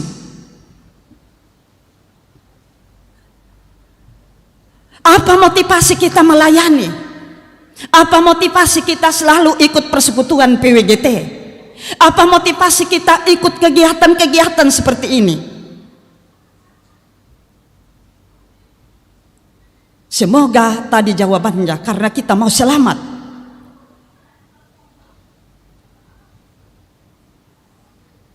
Mari kita cek. Mari kita periksa motivasi kita ini. Betulkah kita ikut Yesus karena kita mau selamat? Dalam bacaan kita tadi, ibu-ibu yang dikasih oleh Tuhan, menarik sekali menurut saya, tentang Yudas Iskariot, murid Yesus. Coba kita bayangkan, sudah 3 tahun atau lebih dari 3 tahun kebersamaan dengan Yesus. Selalu bersama dengan Yesus, berjalan bersama dengan Yesus. Dan pasti kalau ditanya mengapa ikut Yesus, pasti dia bilang, karena Yesus hebat, maka saya selalu ikut dengan dia. Nah, kita belajar sebelum bacaan kita tadi itu di pasal 26 juga ayat 6 sampai 13 berbicara tentang Yesus diurapi oleh seorang perempuan, dan dapat dipastikan Maria yang mengurapi Yesus di sini. Dalam perikop itu Yudas dengan sangat dalam mengomentari apa yang dilakukan oleh Maria dalam mengurapi Yesus dengan minyak zaitun. Dan menurut saya benar komentar Yudas Iskariot di situ, bahwa kenapa itu pemborosan? Kalau itu dijual harganya 300 dinar. Lalu uangnya itu akan dipakai bantu orang miskin. Tidak salah pemahaman dari Yudas Iskariot. Tapi kita tiba pada perikop yang kita baca saat ini, ibu-ibu. Kita lihat. Ternyata Yudas Iskariot ikut Yesus punya motivasi terselubung. Karena itu sangat terang di ayat 15 bacaan kita tadi. Ndak kak saro tuh Yudas Iskariot.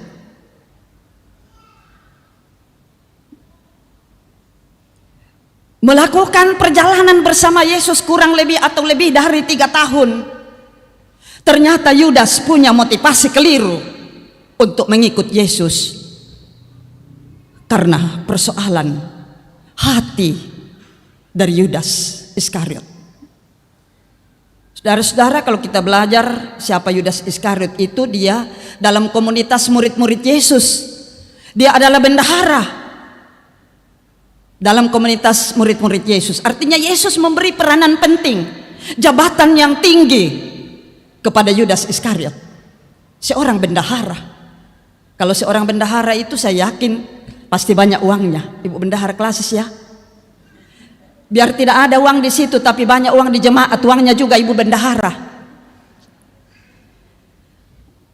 Yudas Iskariot adalah bendahara komunitas murid Yesus.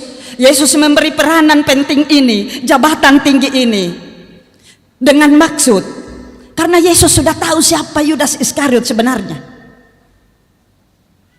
Yesus memberi jabatan ini supaya Yudas bisa diubah. Yudas bisa diproses hatinya, karakternya, imannya. Jadi hati-hati kita yang diberi jabatan. Tidak serta-merta karena kita baik maka jabatan itu ada. Ternyata di sini kita belajar jabatan itu diberikan oleh Tuhan kepada kita adalah tempat bagi kita untuk diproses oleh Tuhan. Apakah kita mau betul-betul sebagai pengikut Yesus yang baik ataukah memang motivasi kita terselubung?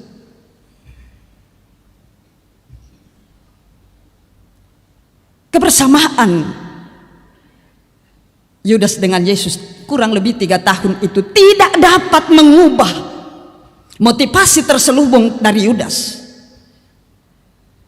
Kebersamaan ternyata tidak cukup untuk mempengaruhi kehidupan dari Yudas Iskariot bersama dengan Tuhan. Ada orang yang berpendapat kok telanjur tu Yudas indete. Tapi kalau kita belajar, Yudas tidak telanjur sesungguhnya, tetapi dia punya motivasi keliru untuk ikut Yesus. Dia adalah orang atau seorang yang cinta duit. Sengimana yalan tengah ana. Nah karena itu, Yudas dalam bacaan ini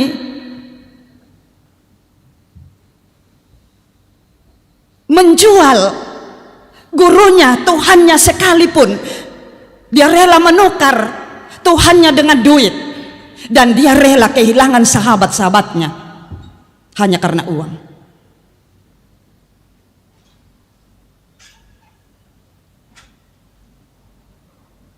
Ibu-ibu yang dikasihi oleh Tuhan,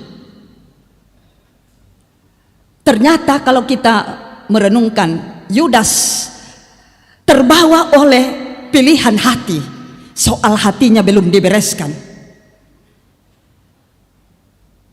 Apalagi kalau kita bandingkan dengan penginjil yang lain, misalnya Injil Lukas pasal 22 ayat 3, di situ dikatakan saat iblis masuk di dalam Yudas Iskariot, maka semakin kuatlah gangguan iblis itu untuk membuat Yudas melakukan kejahatan, dan kejahatan yang dilakukan oleh Yudas dapat dikatakan beranak pinak. Tidak hanya cukup menjual Yesus dengan 30 uang perak. Kalau dihitung, satu uang perak itu seharga 50.000 sekarang. Jadi bisa kita bayangkan itu, harga yang demikian rela diterima oleh Yudas hanya untuk memenuhi kepentingan diri sendiri.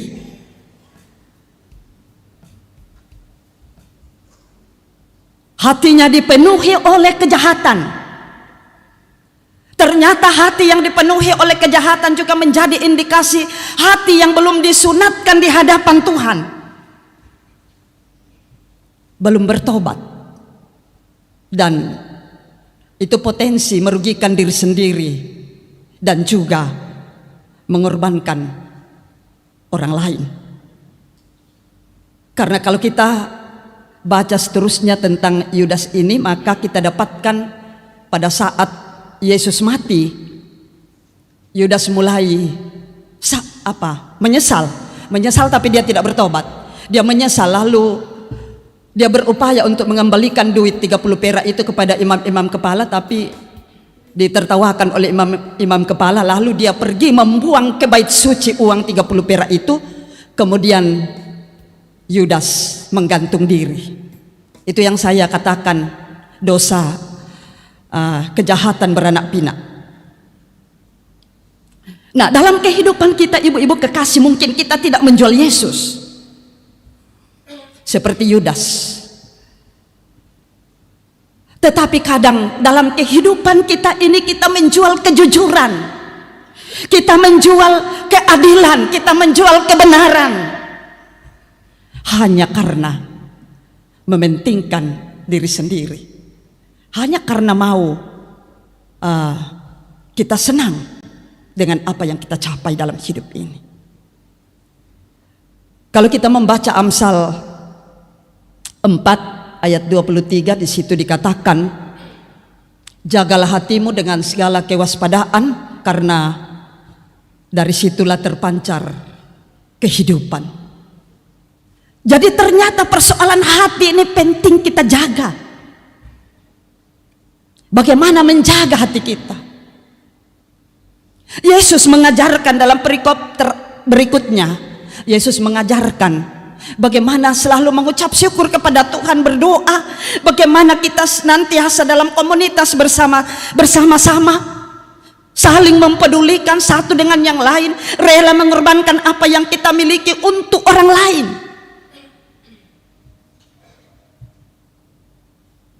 Supaya kita belajar tidak serakah. Nah, Yudas di sini tidak menjaga hatinya sehingga ia serakah. Dan keserakahan selalu menuntun seseorang kepada perilaku yang salah dan menyimpang. Menyimpang dari kebenaran yang sekali lagi semata-mata bertujuan untuk kepentingan diri sendiri.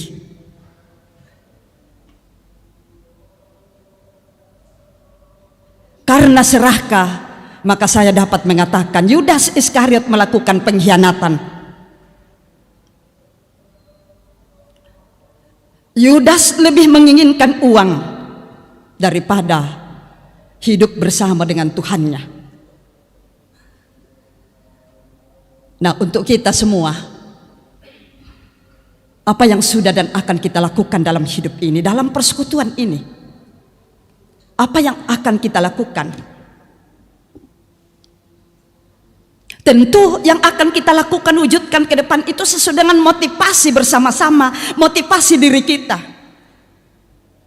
Semoga saya berdoa motivasi Yudas berbeda dengan motivasi kita. Semoga tadi yang dikatakan dan semua kita berpendapat, saya ikut Yesus karena saya mau selamat, karena itu Yesus di atas segala-galanya. Semoga ini kita karyakan dalam hidup kita. Mengapa? Yesus segala-galanya. Kita masuk dalam, atau kita berada pada minggu Prapaskah ke-6, yang kurang lebih 4 hari lagi kita akan merayakan Paskah, kemenangan. Kemenangan yang Yesus tawarkan. Dia memberi keselamatan dan jaminan hidup kekal bagi kita.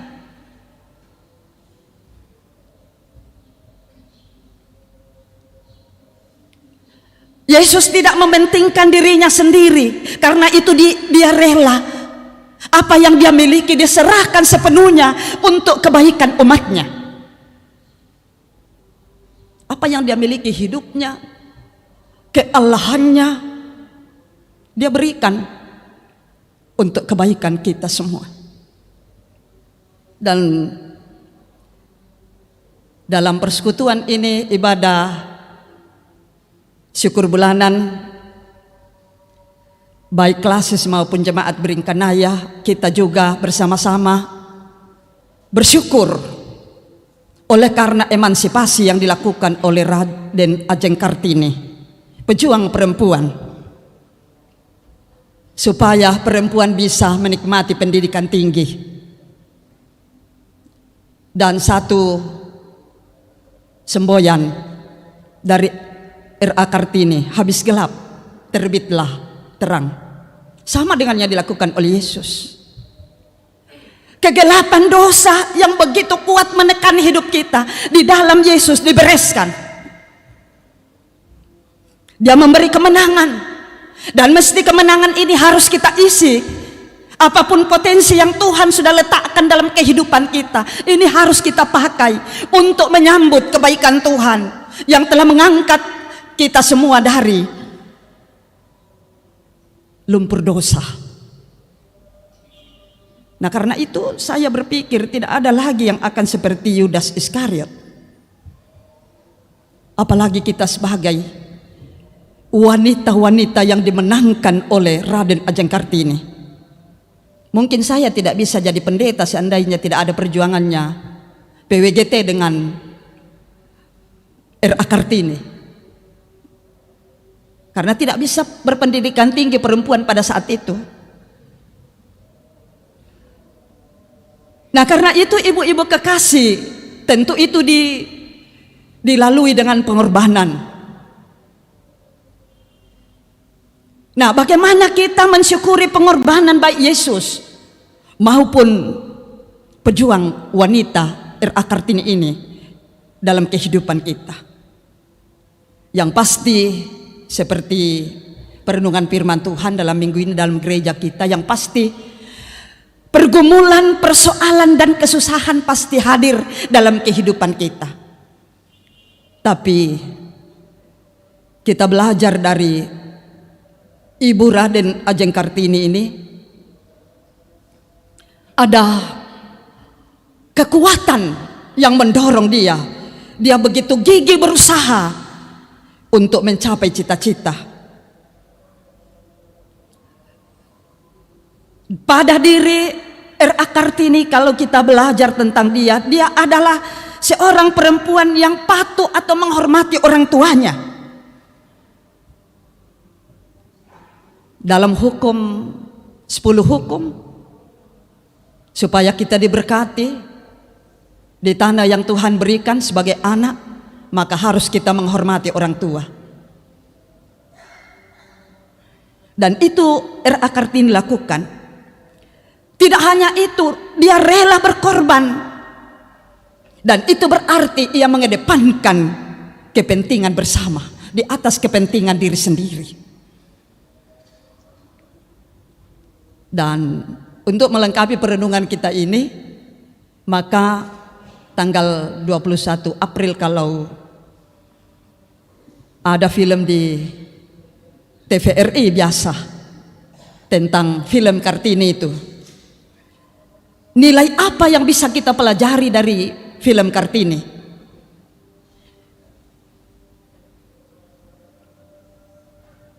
Ada kesabaran yang ditampilkan. Ada keteguhan, ada perjuangan, dan nasionalisme yang baik ditampilkan oleh Raden Ajeng Kartini. Kesetaraan gender dan kebebasan itu bisa kita pelajari nilai penting dari film R.A. Kartini. Nah, karena itu kalau di hari ini dalam nuansa pakaian yang kita gunakan bersama-sama adalah bagian dari tanda terima kasih kita atas emansipasi yang dilakukan oleh R.A. Kartini. Juga sebagai wujud kita mengakui keragaman yang ada dalam kehidupan ini, dan mesti dalam persekutuan wadah yang Tuhan berikan ini kita terus berkarya untuk kebersamaan. Karena ketika kita bersama, maka kita kuat. Ketika kita bersama, banyak hal yang dapat kita pelajari dari kebersamaan itu. Karena itu, mari terus memberi diri, membangun kebersamaan yang Tuhan anugerahkan. Jangan seperti Yudas Iskariot, hanya mementingkan diri sendiri. Tapi mari kita mengedepankan kebersamaan, karena dengan kebersamaan itu kita belajar banyak hal, bahwa demikianlah karunia-karunia yang Tuhan berikan kepada kita. Masing-masing kita telah diberikan banyak hal. Untuk apa? Untuk kehidupan bersama. Karena itu, mari ibu-ibu kekasih, dalam 4 hari lagi kita akan merayakan Paskah, dan nanti tanggal 15 kita akan merayakan Paskah klasis lewat wadah ini. Semoga itu semakin menyatakan kepada kita, ketika kita hadir seperti ini, kita juga menyatakan komitmen atas kasih Tuhan yang senantiasa dinyatakan dalam hidup ini. Sungguh luar biasa kasih Tuhan bagi kita. Karena itu, untuk menikmati kasih Tuhan itu, maka persekutuan penting. Kita memberi diri untuk persekutuan kita. Nah, semoga Tuhan senantiasa menguatkan kita dan komitmen bahwa mengikut Yesus adalah yang utama, karena Yesus adalah harta yang paling berharga dalam hidup ini.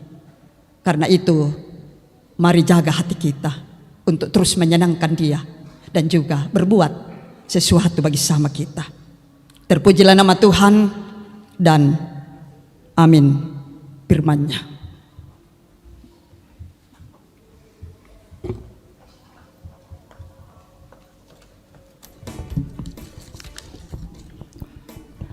Demikianlah firman Tuhan dan perenungannya. Semoga kita dimampukan untuk bisa menjalani kehidupan kita dengan tetap berpaut pada firman Tuhan. Dan kepada Ibu Pendeta yang sudah membentangkan firman Tuhan bagi kita semua, Tuhan terus memampukan dalam pelayanannya di tengah-tengah jemaat. Tak terhitung berkat Tuhan dan penyertaan Tuhan dalam sepanjang kehidupan kita. Mari kita mensyukurinya dan menyatakannya melalui persembahan, baik melalui pundi ataupun pada kotak yang telah tersedia. Untuk itu, Dengarkanlah nats persembahan dari Mazmur pasal 9 ayat 2 sampai dengan 3. Aku mau bersyukur kepada Tuhan dengan segenap hatiku. Aku mau menceritakan segala perbuatanmu yang ajaib. Aku mau bersukacita dan bersukaria karena Engkau bermazmur bagi namamu yang maha tinggi. Di sini aku bawa Tuhan.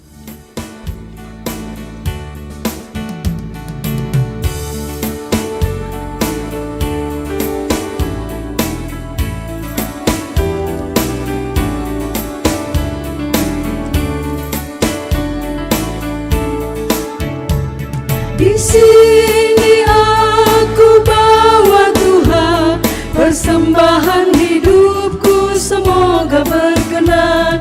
Berapalah nilainya Tuhan dibandingkan berkat-Mu yang telah Kau limpahkan. Terimalah Tuhan, oh terimalah Tuhan.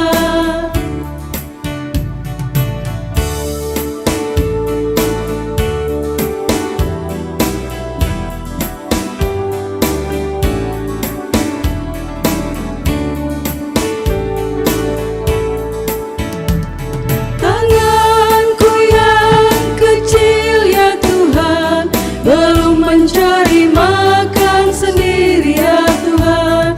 Terimalah hatiku Tuhan, menjadi persembahan yang Tuhan perkenan. Terimalah Tuhan, oh terimalah Tuhan.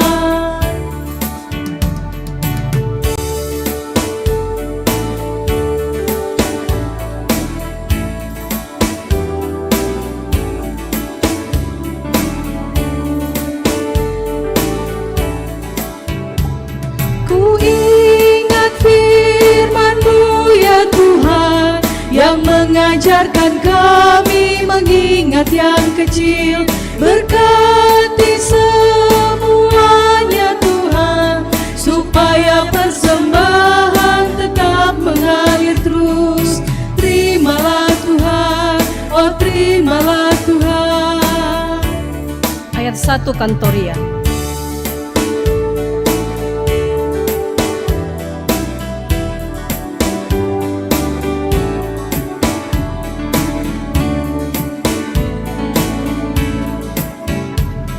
Di sini aku bawa Tuhan, persembahan hidupku semoga berkenan.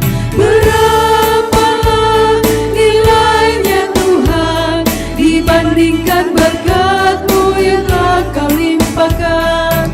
Terimalah Tuhan, oh terimalah Tuhan.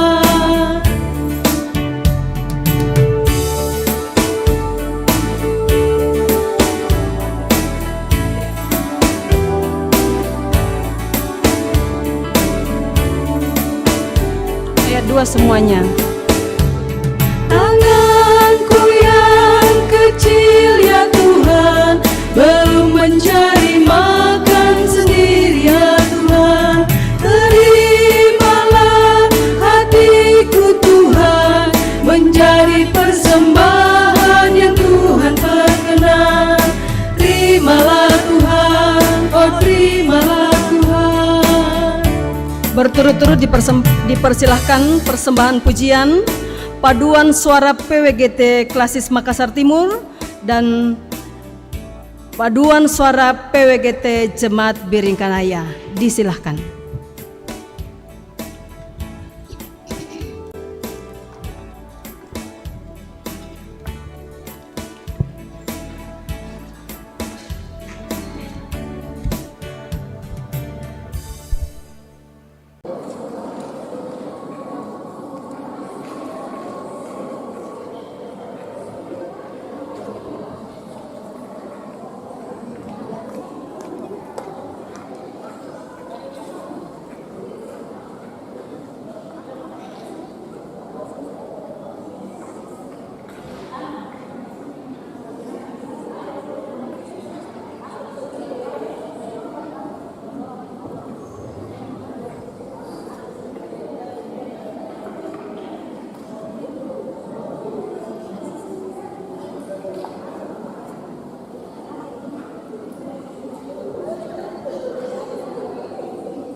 Baik, mari kita satukan hati kita, kita bawa harapan hidup kita kepada Tuhan.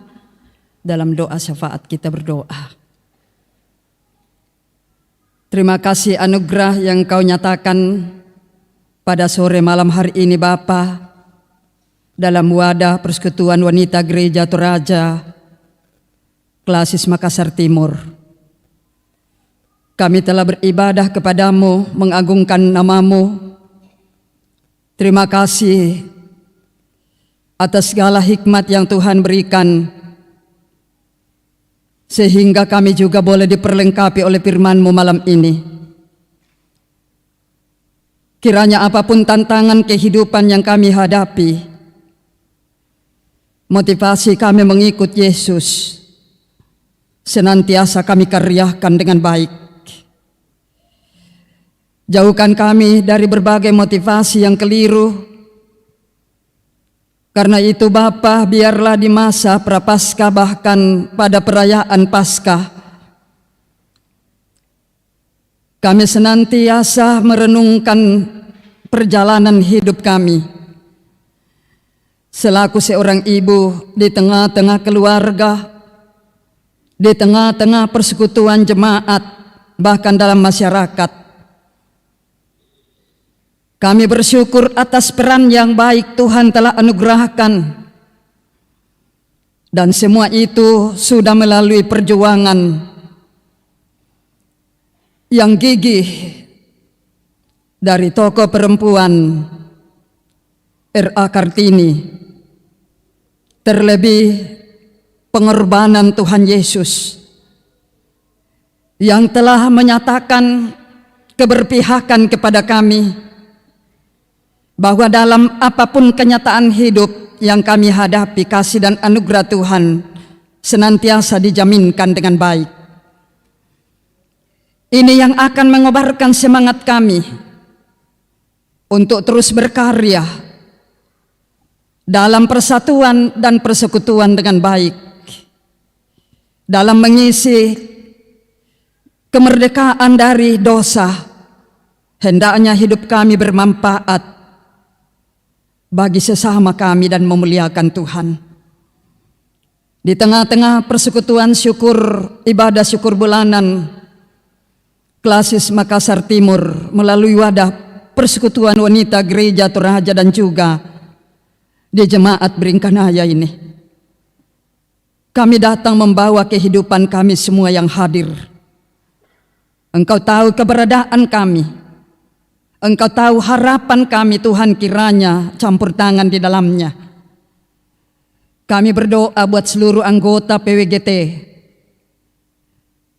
Kami berdoa untuk seluruh pengurus klasis dan juga pengurus jemaat Beringkanaya. Mampukan orang-orang tua terkasih kami untuk terus berkarya dalam pelayanan ini.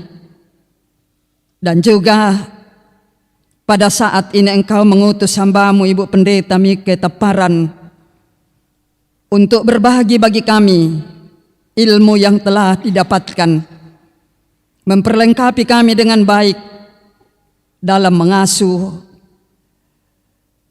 anak-anak karunia-Mu, cucu-cucu karunia-Mu. Terima kasih kebaikan-Mu. Kami berdoa untuk hamba-hamba Tuhan yang boleh hadir.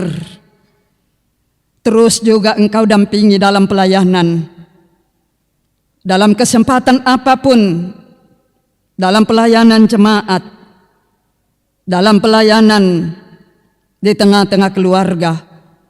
Kiranya Tuhan terus mengasihi kami.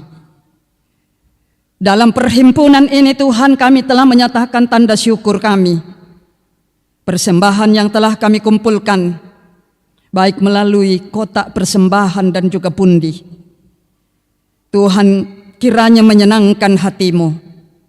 Dan yang masih ada pada kami, Tuhan kiranya memberkati, sehingga kami boleh gunakan senantiasa bertanggung jawab penuh, seturut dengan kehendak-Mu. Berkat-berkat-Mu boleh kami manfaatkan, dan dalam hidup kami tidak pernah berkekurangan, tetapi senantiasa merasa berkelimpahan.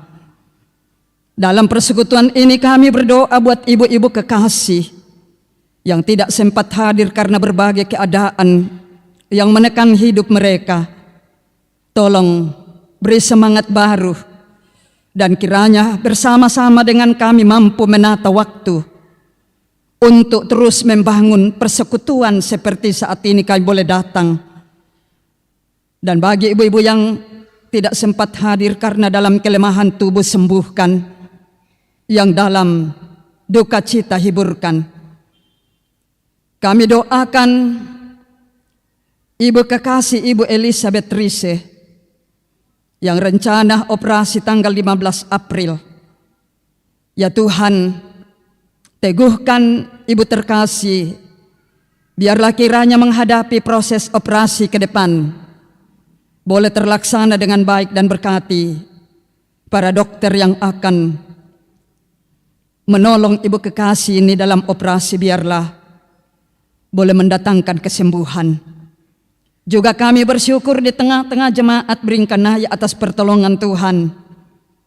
Bagi saudara kekasih Femi atau Mama Elsar, anak dari Bapak Yohanes Salmon, yang sudah selesai operasi sesar tadi siang di Rumah Sakit Elim Toraja Utara.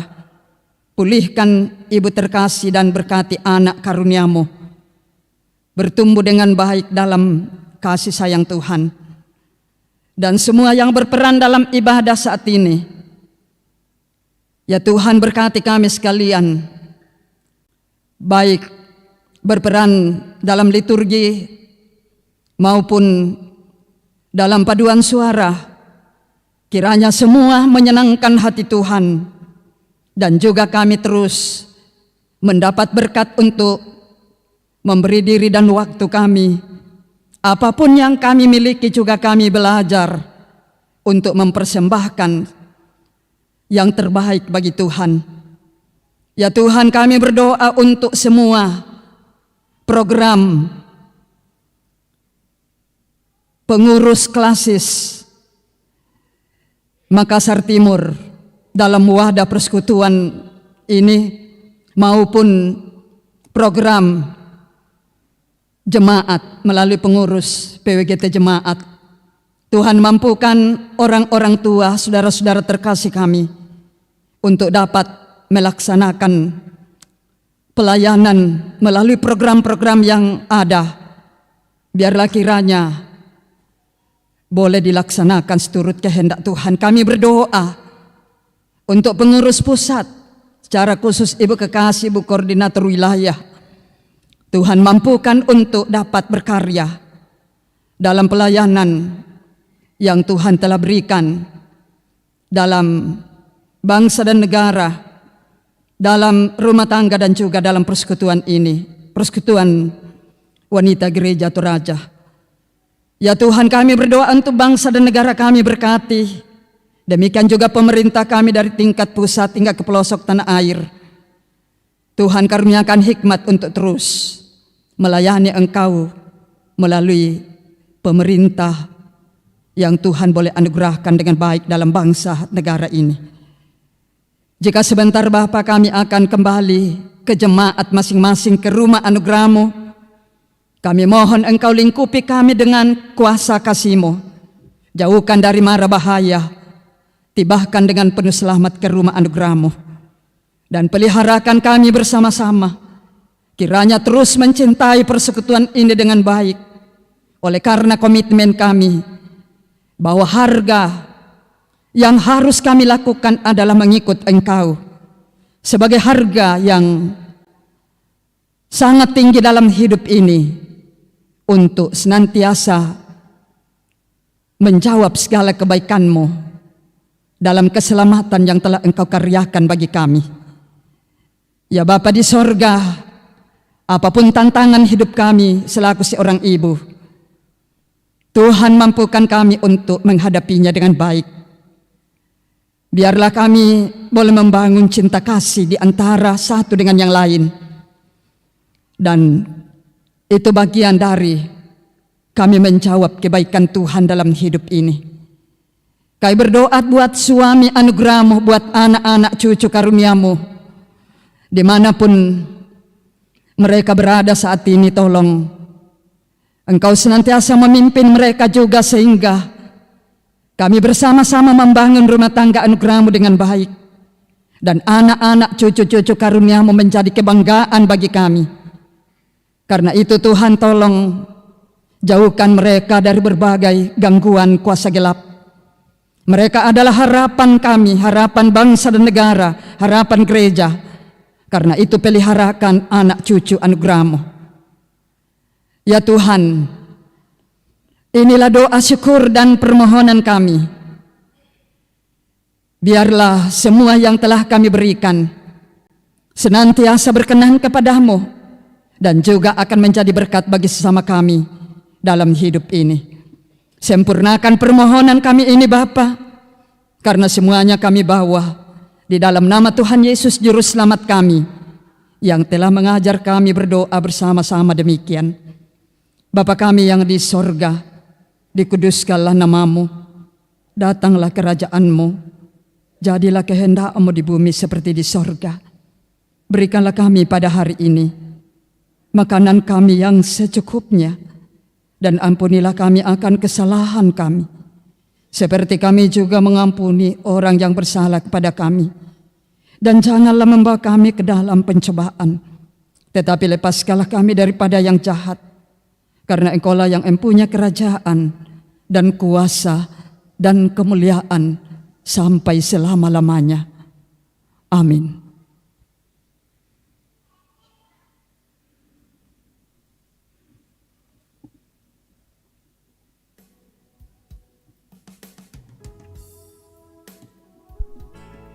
Jemaat dimohon berdiri, kita melakukan betapa hatiku berterima kasih. Kau mengasihiku, kau memilikiku.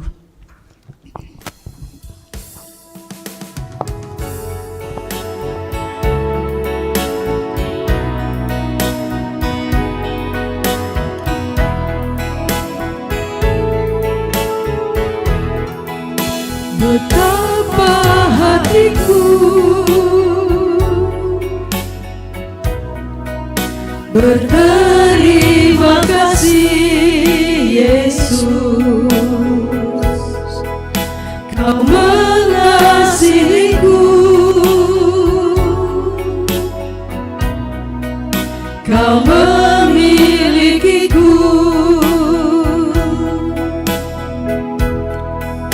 Hanya ini Tuhan persembahanku, segenap hidupku, jiwa dan ragaku, sebab tak ku miliki harta kekayaan yang cukup berarti untuk ku persembahkan.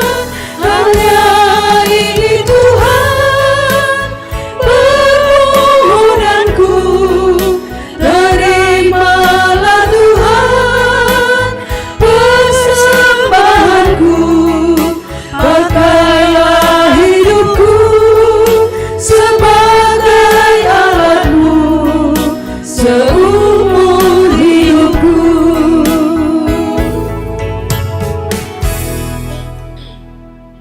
Ibu-ibu kekasih, pergilah dan terus berjuang untuk kebersamaan dan persatuan dalam persekutuan anugerah Tuhan ini. Karena bersama kita bisa kuat untuk menghadapi setiap tantangan hidup. Arahkan hidupmu sepenuhnya kepada Tuhan dan terimalah berkat-Nya. Tuhan memberkati engkau dan melindungi engkau. Tuhan menyinari engkau dengan wajah-Nya dan memberi engkau kasih karunia. Tuhan menghadapkan wajah-Nya kepadamu dan memberi engkau damai sejahtera. Amin. Amin. Bersyukur atas penyertaan Tuhan dalam sepanjang ibadah kita sampai saat ini.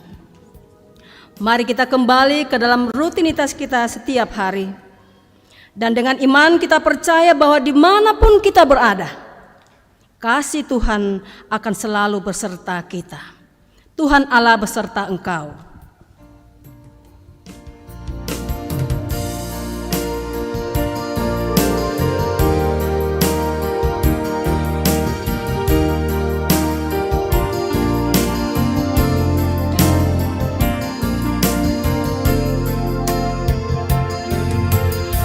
Tuhan Allah beserta engkau sampai bertemu kembali. Kasih Kristus mengawali. Tuhan Allah beserta engkau sampai bertemu,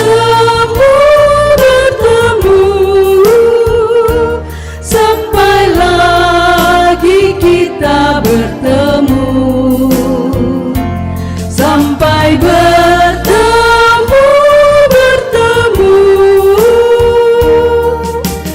Tuhan Allah beserta engkau. Silakan untuk duduk.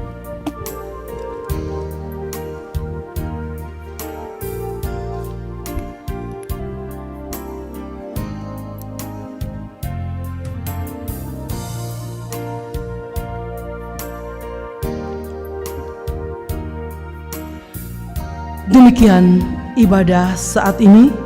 Diucapkan terima kasih kepada semua yang telah mendukung lancarnya ibadah. Terlebih khusus pelayan firman Pendeta Abigail Tangke Parung STH MM. Kiranya firman Tuhan yang kita dengar semakin menguatkan kita untuk terus berpengharapan pada Tuhan, Sang Pemilik hidup dan persekutuan ini. Sebelum kita masuk dalam acara yang ke-6, ada penyampaian, mohon didengarkan.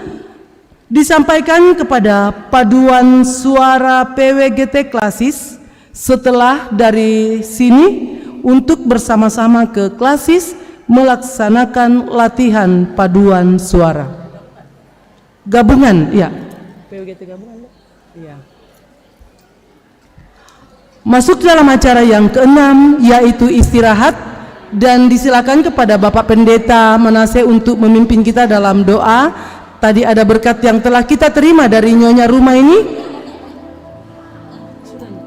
Ya, disilahkan.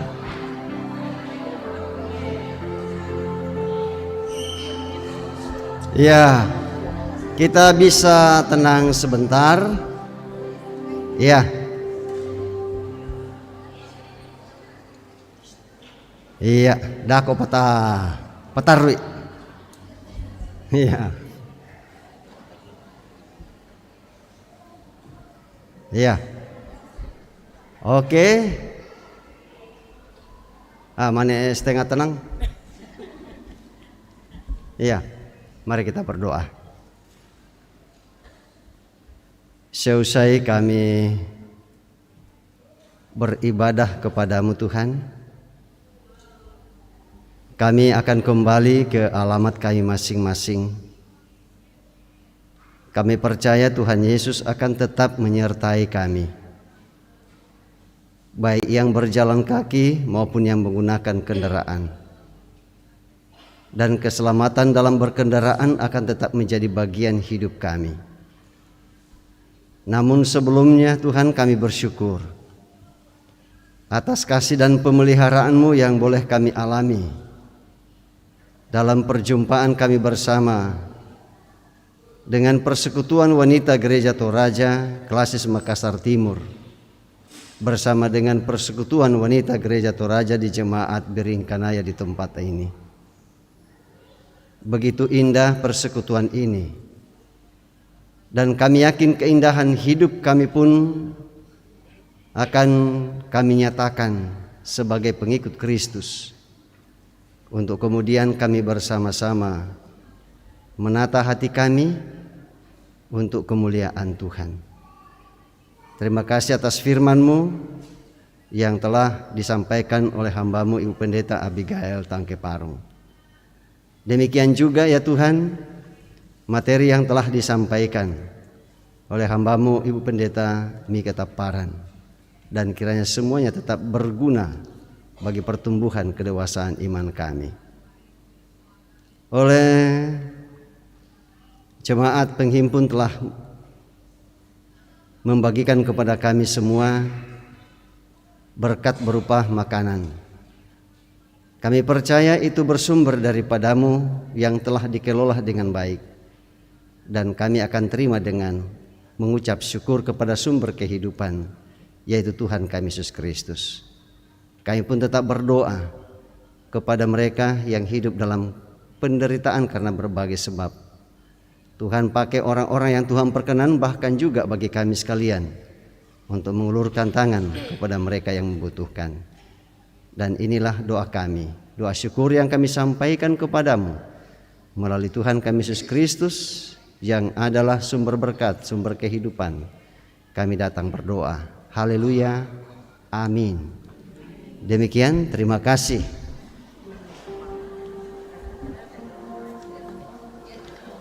Terima kasih kepada Bapak Pendeta yang sudah memimpin kita dalam doa.